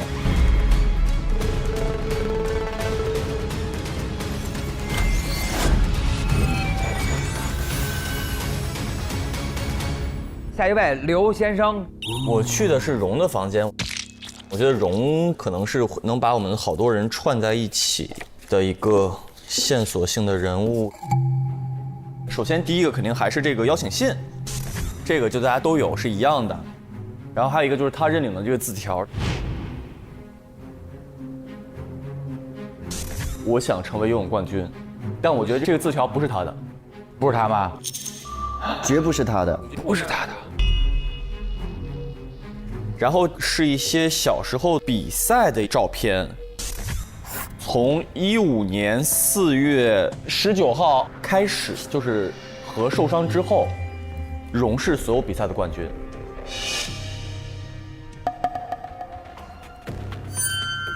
之前何还在比赛的时候，你是一直是第二吗？是这样，因为我自己是从我记事开始，我就很喜欢游泳，而且我一直在学校专业的游泳队里面培训，直到我加入甄教练的这个游泳队是一个业余的校外游泳培训班。对，然后呢，我发现何也是非常优秀的游泳运动员，对，游不过他。我觉得我们不分上下吧，都很厉害，都很擅长，他确实也很擅长。是第二名都认为不分上下吧，第一名都认为啊，行，我是谦虚一下，不分上下，他不错，我也不差。啊是，啊，有一个报纸，然后这个报纸是23年的3月份，泳坛新星荣扑通再获佳绩，喜获保送暨大的资格。啊，对，其实我后来在游泳的这个领域里面拿了很多奖项，并且破了很多记录的，就很优秀的。明白，真棒！哇，好想给一个大拇哥！哇，这个大拇哥，你就是。哎，如果我没有受伤的话，我是不是也可以有一样的人生啊？对，咱俩有可能还是同学，但是那些网友就失去了一个极品人鱼哦。2米高也是很大的损失呢。是的呢。网红这事儿不是3月1个吧？然后还是有很多的可以补上的啊。然后紧接着一个照片，在23年的9月9号，上面应该是甄教练、小珍和荣扑通3个人那张照片，蛋糕上面写着开业大吉，应该是甄教练的那个培训机构是又升级还是做一个新的培训机构吗？它本来只是一个相当于是游泳培训班儿，然后呢，因为这些年的发展，他就开了一个俱乐部，做大做强了。对，然后呢，小珍呢就是参加一些这种管理的工作，我自己呢也会偶尔的去做一下这种教练啊、临时教练啊这样。挣点小钱啊的。对，因为很多孩子也会是说，这个教练培养出来了像荣扑通这样子优秀的运动员。对，就是靠我去做一些广告。前辈回去就是也给他们树立一个榜样。但这个照片把小珍给折过去了啊！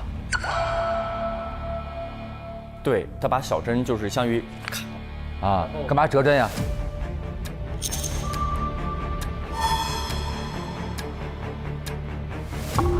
紧接着后面就又出现了另外一个线索。首先，第一可以先看到小珍的朋友圈。小珍跟荣两个人是恋爱关系。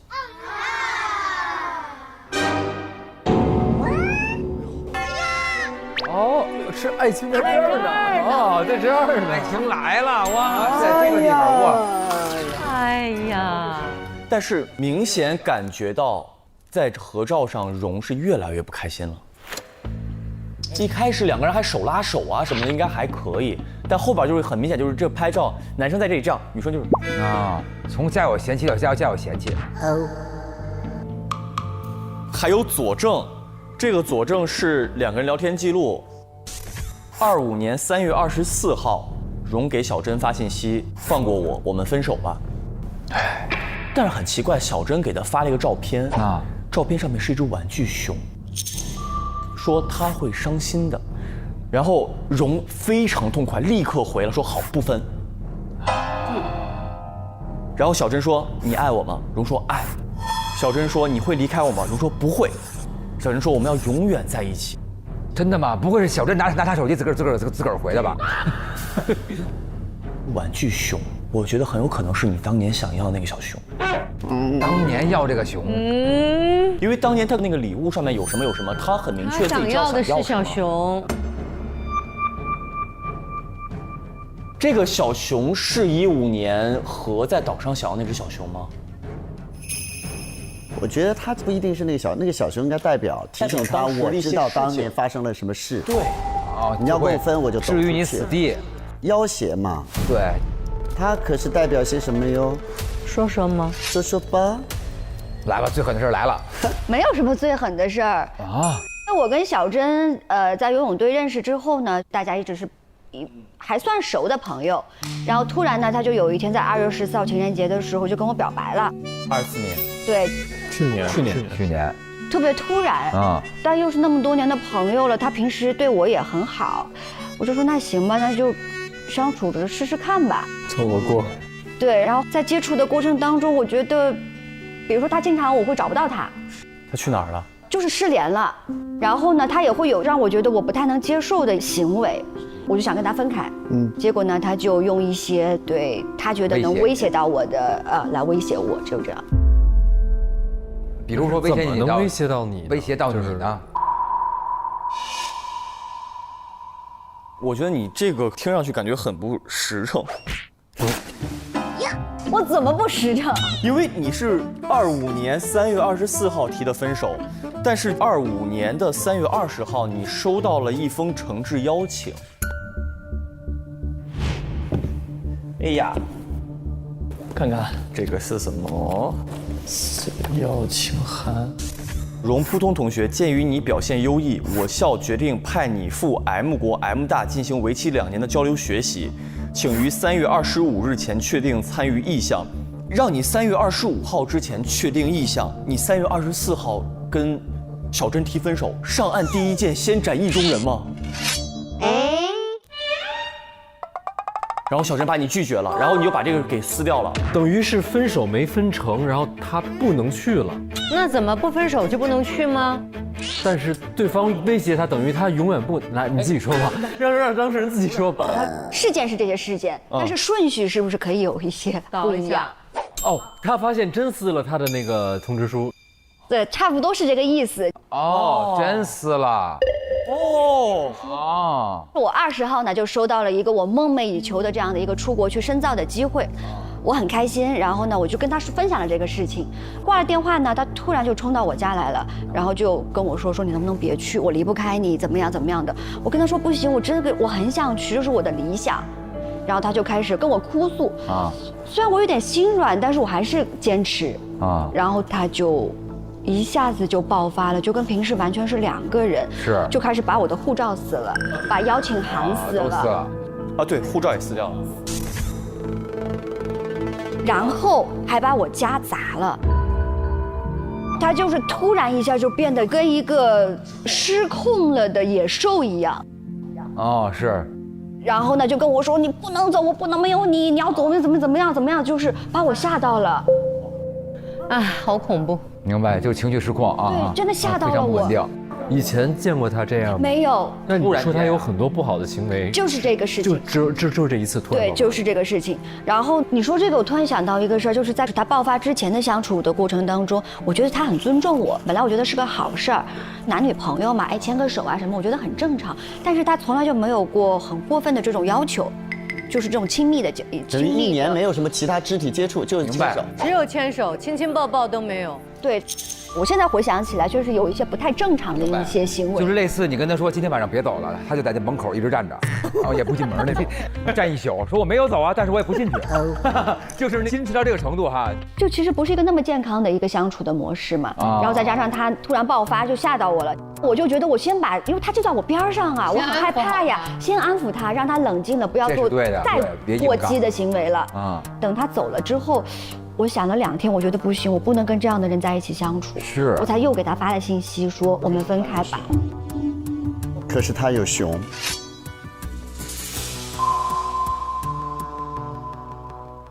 还有一个很奇怪的是一个照片，它是被叠成爱心形状的，然后打开一看，上面是一个很帅的一个帅哥，这是谁啊？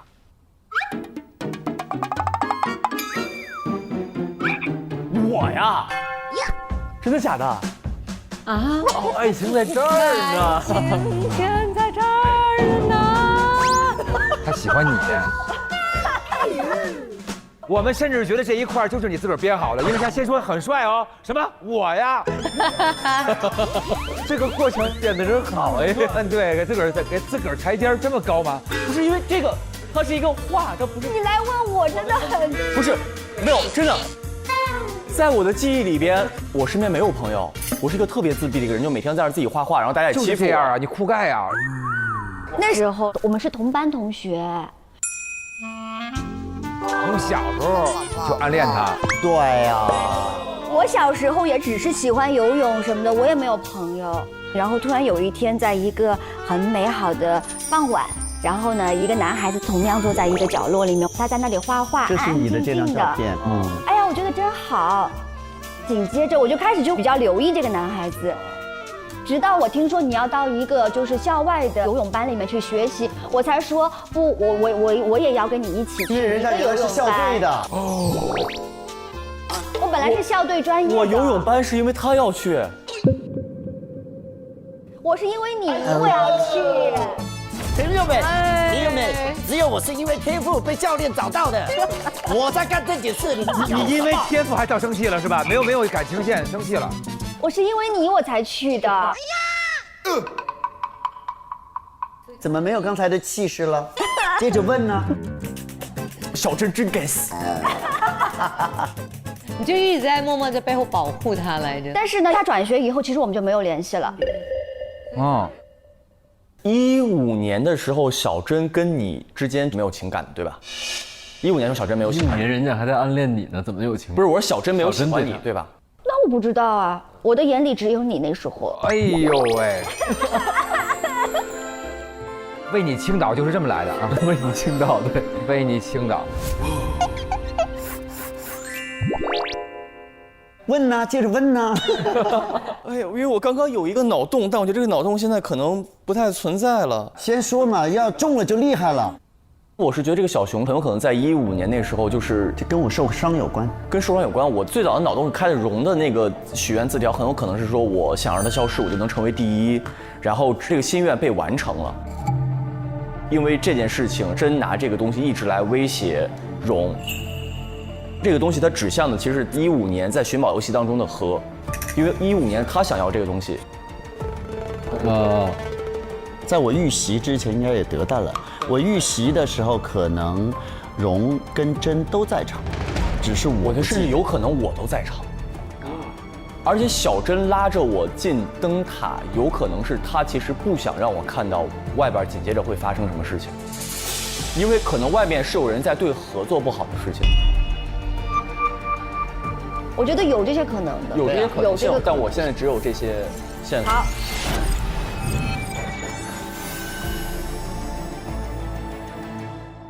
该我了。凶手这么狠，我都不敢得罪他。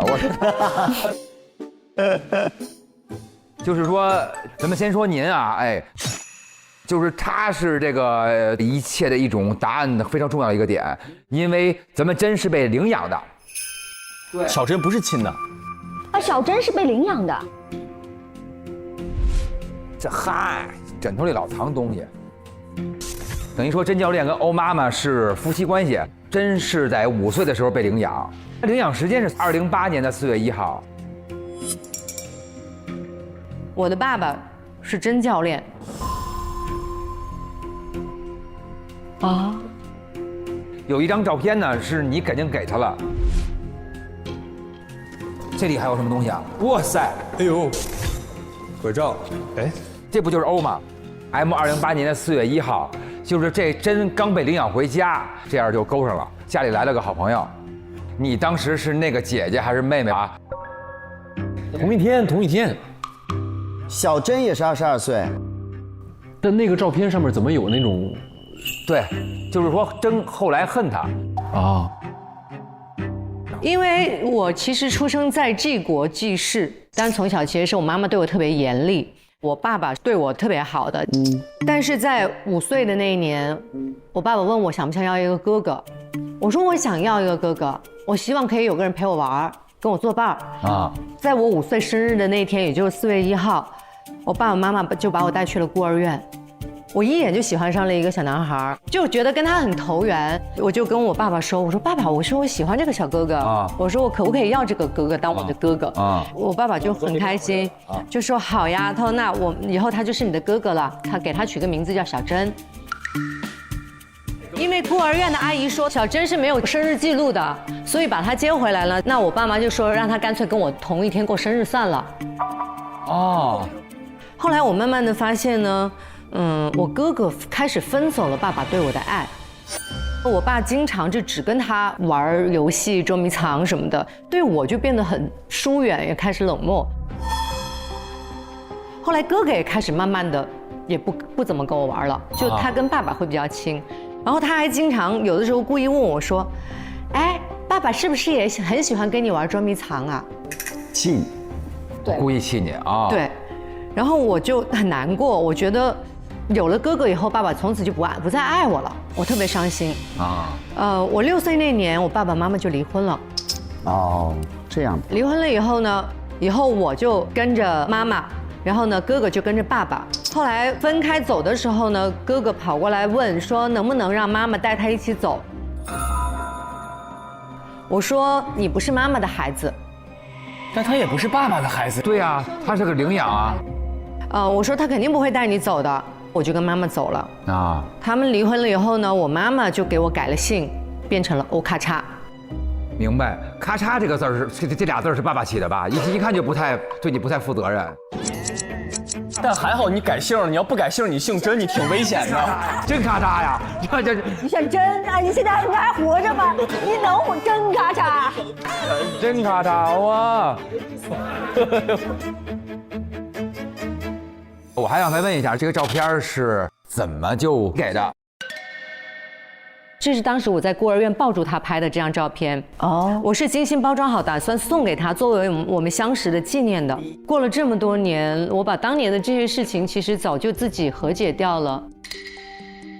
昨天下午3点钟的时候，我去找过小珍，我把这个照片送给她了，然后并且祝她生日快乐。是，你送给他完之后，他拿到这照片之后回去给你划拉了。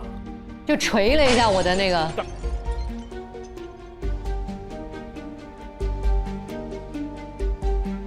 然后所以这个是您写的对不对？漂流瓶儿，希望爸爸只爱我一个，反而不应该是真写的，是欧写的。但是这个是在15年写的，他15年，他相当于你看0几年，他相当于他应该是08年的时候就离婚了。09年的时候离婚的。对，所以15年他为什么要追上你们的船呢？啊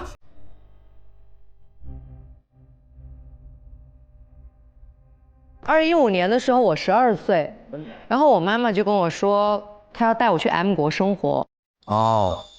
要走，所以最后跟爸爸说个再见啊，明白？后来我就说，在他们离婚的5年后，我只跟爸爸见过2、3次，我就会特别想他。第2天是4月1号，是我12岁的生日，我特别想让我爸爸陪我过这个生日，然后我就去那个游泳队找他，没想到我爸爸是特别冷漠的跟我说，我工作很忙，你赶快回家。你爸这么狠啊？我就觉得又很伤心，同时我又听到了培训班的你们小朋友就在说4月1号培训班要组织去那个木马岛，然后我就撒了一个谎，我跟妈妈说爸爸要带我去岛上过生日。4月1号那天我就偷偷躲在那个船上，然后就跟着你们的船出发去了木马岛。那你突然出现在岛上，你爸爸什么反应呢？很生气，然后就警告我，他说你赶紧回去。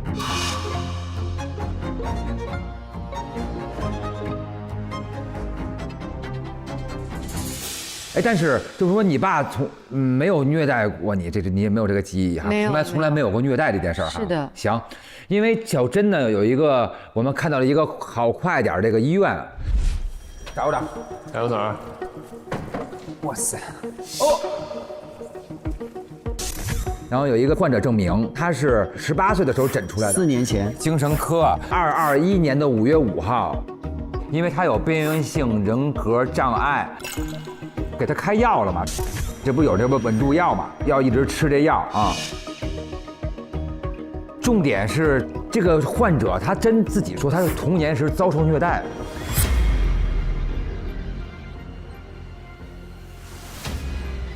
他说他童年的时候在遭受虐待，情绪受童年创伤影响严重，无法自我控制。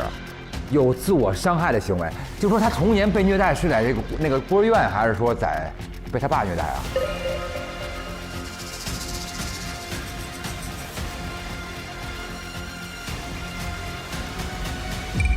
并不见得说是他的父亲在虐待他，因为在他的视角里面，父亲没有虐待过他，对他很好。他还跟他炫耀说：“爸爸跟你玩了吗？”他不是真的玩得好，啊？他应该不是真的玩得好，所以他想跟着妈妈走。大珍打小珍。对，他爸老打他，虐待他。老珍有问题。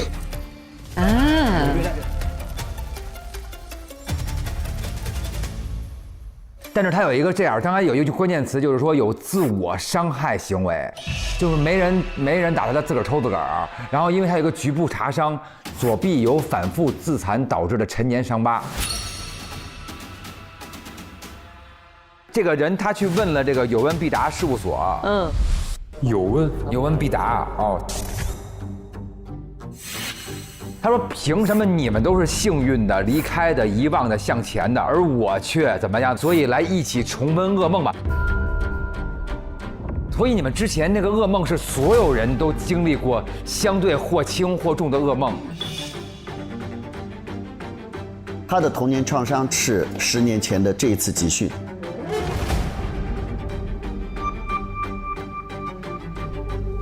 就是说，他说你们是幸运的。”你们是向前看的，你们是离开的，就是说每个人都有不同的，每个人不同的这个方向了。你成为了一个纪实摄影师啊，他成为了一个画家呀，对，这又成功了。而你用自己的亲身经历在治愈别的小朋友，然后他现在考上了大学，被特招，我也找到我新的出路。对呀，他变成人鱼了呀。因为我们不知道那一次的集训到底发生什么，对，但是从这个角度来看，他应该是很记恨我们，所以就是他们把我们邀来，他要我们重温，对不对？有一个证据是说他有一个票，收据，是这个济世航运公司的，买了6张，那他们是一块儿来的。上一次是不是当时因为临时来不了？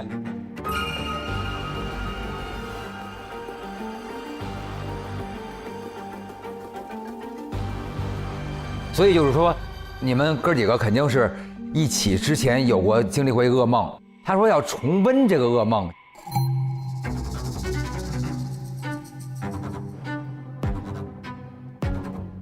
我觉得跟宝藏有关系。我觉得跟宝藏有关系，跟宝藏有关系，就是跟地点有关系，跟地点有关系，就是去到的灯塔那个位置的人会遭遇什么。哦，而且这个局是甄教练布的，甄教练布的。他用这些会游泳的孩子要干嘛？他甚至鼓励孩子说：“你只有去到那个地方，你还得到最那个什么的，最勇敢的，最勇敢的孩子才可以那个什么。”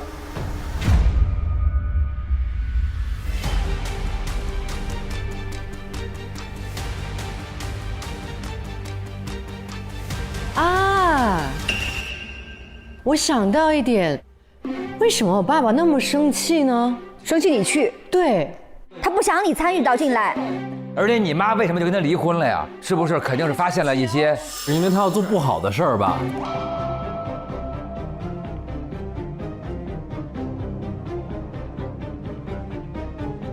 有一件事这是我们俩觉得特别神奇，要问你们的，因为他把你们所有脸都那个打了叉子。哦，打叉，他要杀他们。嗯。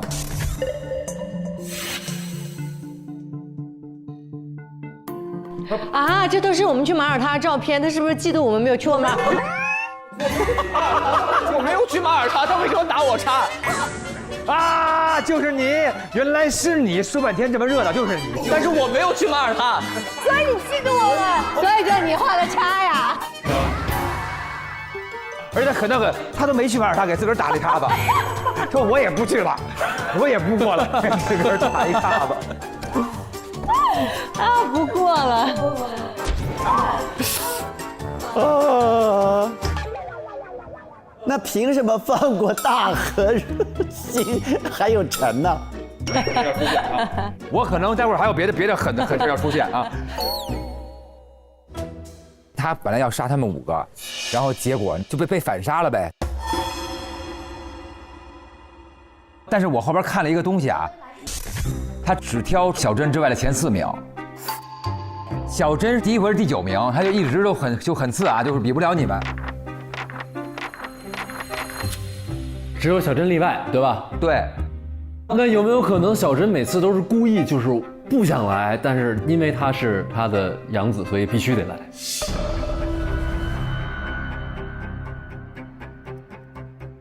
啊不，22年之后没有真了，但21年他确诊了那个病之后他就不来了。那小珍是哦。但是后面那么多件不是真，是别人。他的寻宝计划还是在进行，每年都来。你看真，其实他一直到确诊之后，他才不用来。所以为什么别的人可以逃脱，他为什么一直要每年来这里经历这个噩梦？我觉得他是指这个。那我还每年都来呢，我还没生病呢。你还真是哎，你每年都来，你没事儿还。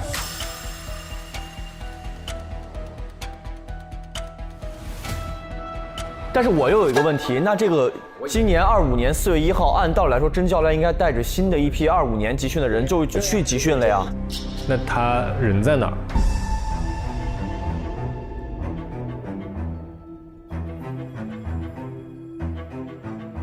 然后咱就是说，他不是说他左臂有反复自残导致的陈年伤疤嘛？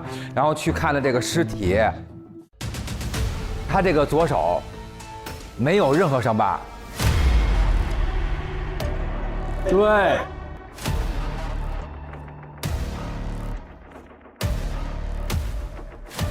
哎，有没有可能不是小珍是甄教练？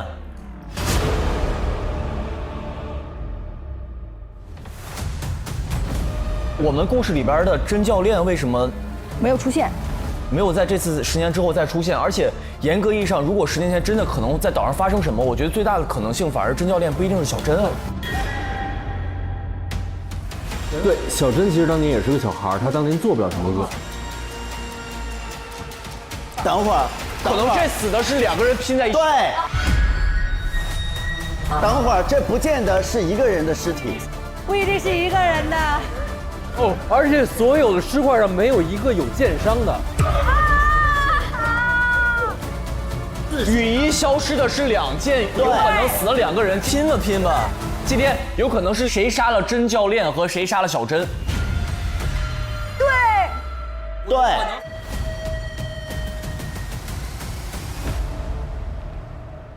我建议明年不要去瓦尔他了，咱们一块儿去好坏点医院。不是，你这样不对。是这样的，剧组打包去医院，我们去马尔他岛，我们又没做错什么，对不对？好。对。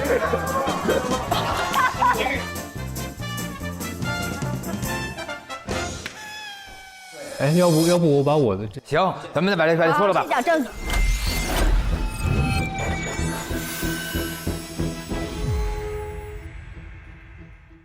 在真的房间里面有一个木马岛纪要。木马岛地理位置特殊，常年被大雾环绕，潮汐运动剧烈。度假村提供多元化体验，涵盖客房区、花园餐厅、许愿池、泳池、瀑布、秋千、灯塔、沙滩8处设施。但是第2页被撕掉了。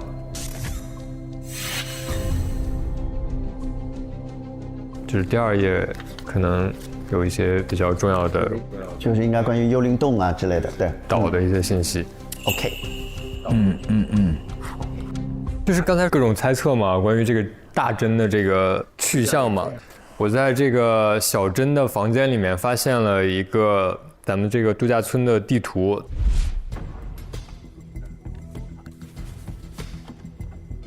您看看，他在每一个这几个点儿里面标了一个他分尸的那个尸块的部位，头就在我们发现头的那个位置。然后许愿池就是躯干，泳池就是腿，瀑布也是腿，秋千和沙滩是胳膊。这他的计划，那就是小珍分的甄教练的事吧？啊！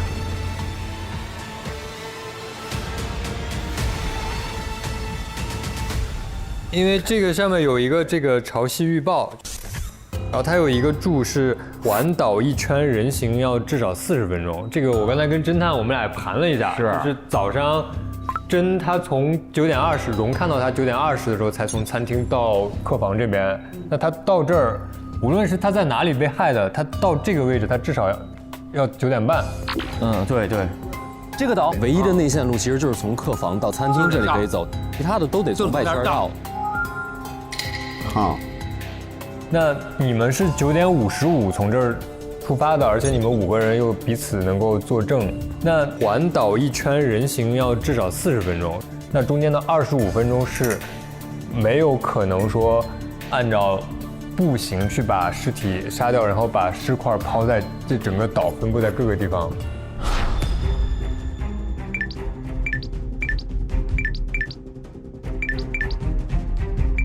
所以这个是不太可能的一个事情，时间来不及。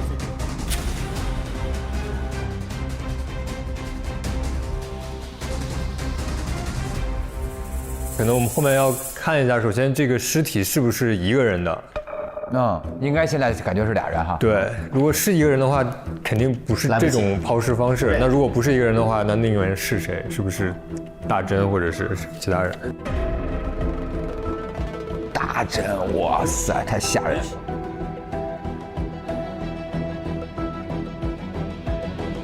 这个潮汐预报，每一天早上的9点半到11点半是退潮的时间，还有晚上的9点半到晚上的11点半是退潮的时间。还有就是这个天气的预报，然后说这个岛地理位置特殊，周围常年被大雾环绕。3月初到4月底进入强潮汐期，每日涨潮退潮时间是恒定的，潮汐变化可能影响海边的活动，请登岛游客提前规划好行程及时间安排。对，你们昨天是几点登的岛？9点出发，然后9点半到岛。这个是每天只有一班船。我想起我昨天走过去跟你们走，我溜一圈弯，想要去最后到达许愿池的时候，不是走了一圈吗？拍到你们的照片。我从拍完在瀑布的照片之后，我从瀑布经过泳池。要去许愿池，我到泳池的时候发现，就是海的那边，透过那个大雾可以看到有一座礁石，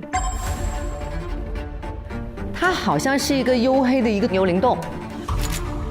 但是我想走过去看的时候就没有了，哎，那是几点呀？中午的11点25分。你在退潮的最后的那个时间看到它了，然后你要过去的时候它就涨潮了，涨潮就看不见了。对，退潮了才能看见洞。哦，对。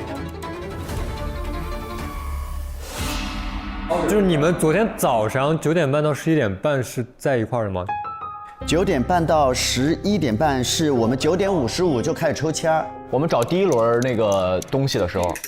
所以这个时候就是如果有人知道这些什么秘密，他是可以发现一些东西的。就能看见。对，理论上其实他能昨天在这个时间能看见。在这个岛台的这个地方发现了一个童谣，你们应该都看到了。这个童谣可以用小美好唱出来。要不你唱。来，这个童谣太适合小美好了。来，月亮啊转呀转，星星它不见了，石头慢慢的张开嘴，海草缠着小脚丫，就是这个啊。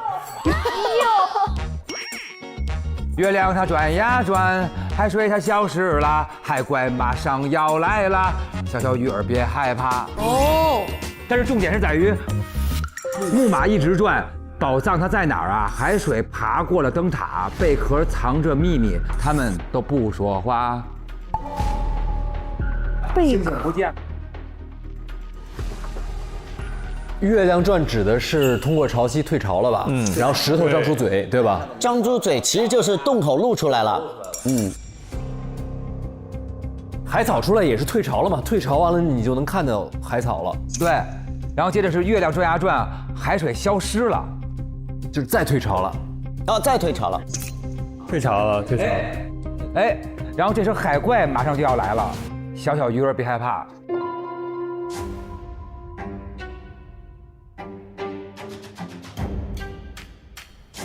他描述的是退潮的2个阶段，就是那个洞啊。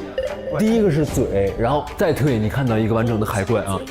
像个嘴一样，对，像它可能是一个火山洞口。对啊，因为我看见了。但是，那如果按这个说法，那我在10年前我是遇到过海怪的。而且当时你不是说你是在灯塔那个方向吗？但是如果按你这个说法的话，海怪不可能10年前在灯塔出现。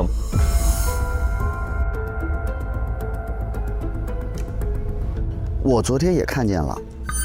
我是4月1号早上11点，在灯塔透过岛周围的大雾，隐约的看到海面出现了一个礁石。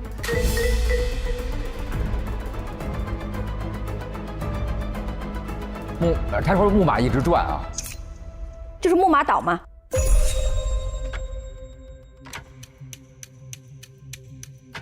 而且你说你从那个泳池那边，等于说那个洞跟灯塔是正好掉角，那是不是他们还能互相换位置？不知道。他是从泳池往许愿池去，就是说，正好是180度，对，还有一个类似这种，对，我觉得这个木马一直转是他对这2个洞口的误解，但事实上其实是这个洞口它可能贯穿了这个岛中心，所以呢，他可能从这进去，从那出来，哇，这个岛在转。那你的意思是底下有一整条隧道？然后那个，哦。那这个海水可以爬过这个灯塔，贝壳还藏着秘密。有特指嘛？这个贝壳，因为这个岛一定藏着秘密。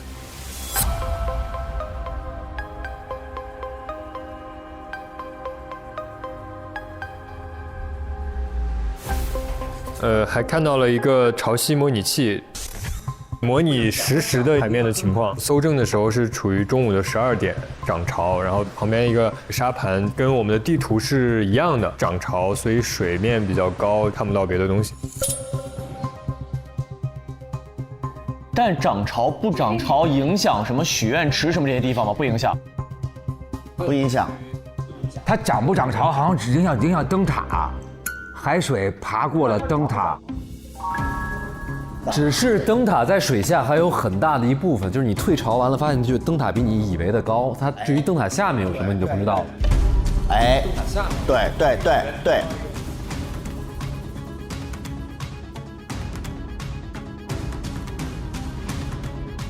别的就没啥了。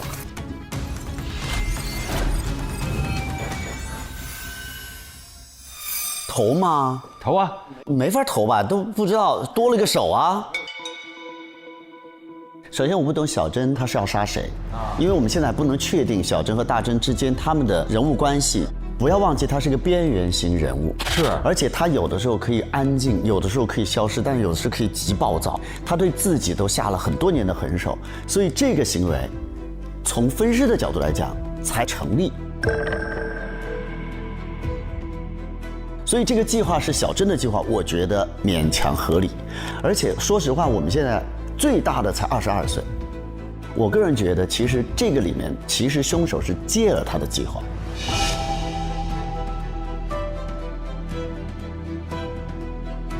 但是重点是在于，比如说你们谁看见了小珍杀了大珍这件事，为什么还要杀小珍呢？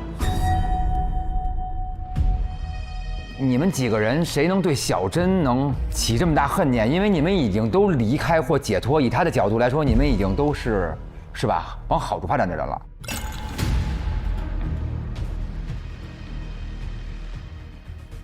那其实这样看的话，其实我倾向啊，我一个是有可能是荣，因为他确定有一个这样的一个事儿，就是能走又走不了。被要挟。哦，他已经卡在跟小珍嘛。然后另外一个，我觉得有欧，因为你小珍杀了大珍，也有可能是我的杀机。对，精彩，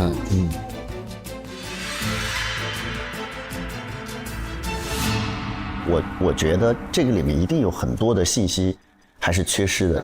是的。我们现在首先基于这是2具身体，是因为我们根据这个手上没有那个伤痕，这样来决定，对不对？但是到底是不是甄教练？我们当年到底经历了什么？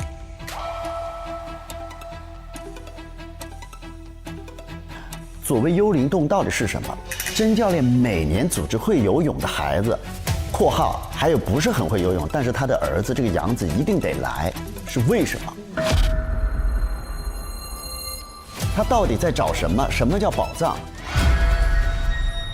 对，就是。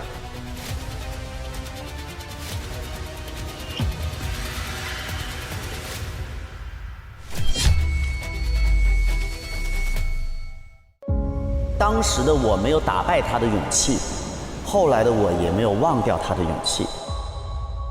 木马岛秘密很可怕，殴打、囚禁、监控、刘画画、何飞鱼、欧卡查、龙扑通、张之诗，他在寻找猎物。我们当年上过岛的人被当成过猎物啊！凶手不是简单报仇这么一个诉求。他想把这个事情拆穿，不能让他自己承受痛苦。洞露出来了。洞口都是血，凶手把他射死，还得上洞。死者身上没看到贯穿伤，还有一具尸体，是另外一个头。凶手35把针干掉，他们要处理尸体。9点40把头放回客房，这么走又是20分钟。55集合，来不及。是不是还有些什么秘密？关键性的证据。我相信正义迟早会来的。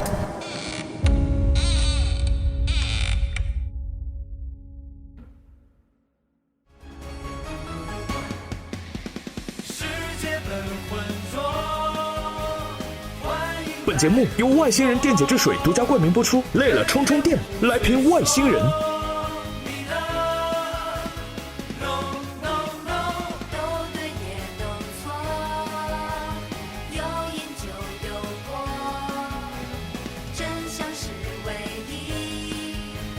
更多精彩内容尽在新浪娱乐、微博综艺、新浪综艺。上微博关注大侦探官微，解锁更多节目惊喜福利和独家互动。上微博搜索话题大侦探，并参与讨论，和微博侦探团一起在线高能探案。短视频特别合作平台抖音，内容合作平台小红书，短视频合作平台快手，特别合作中国邮政、同程旅行、百度 App、百度百科。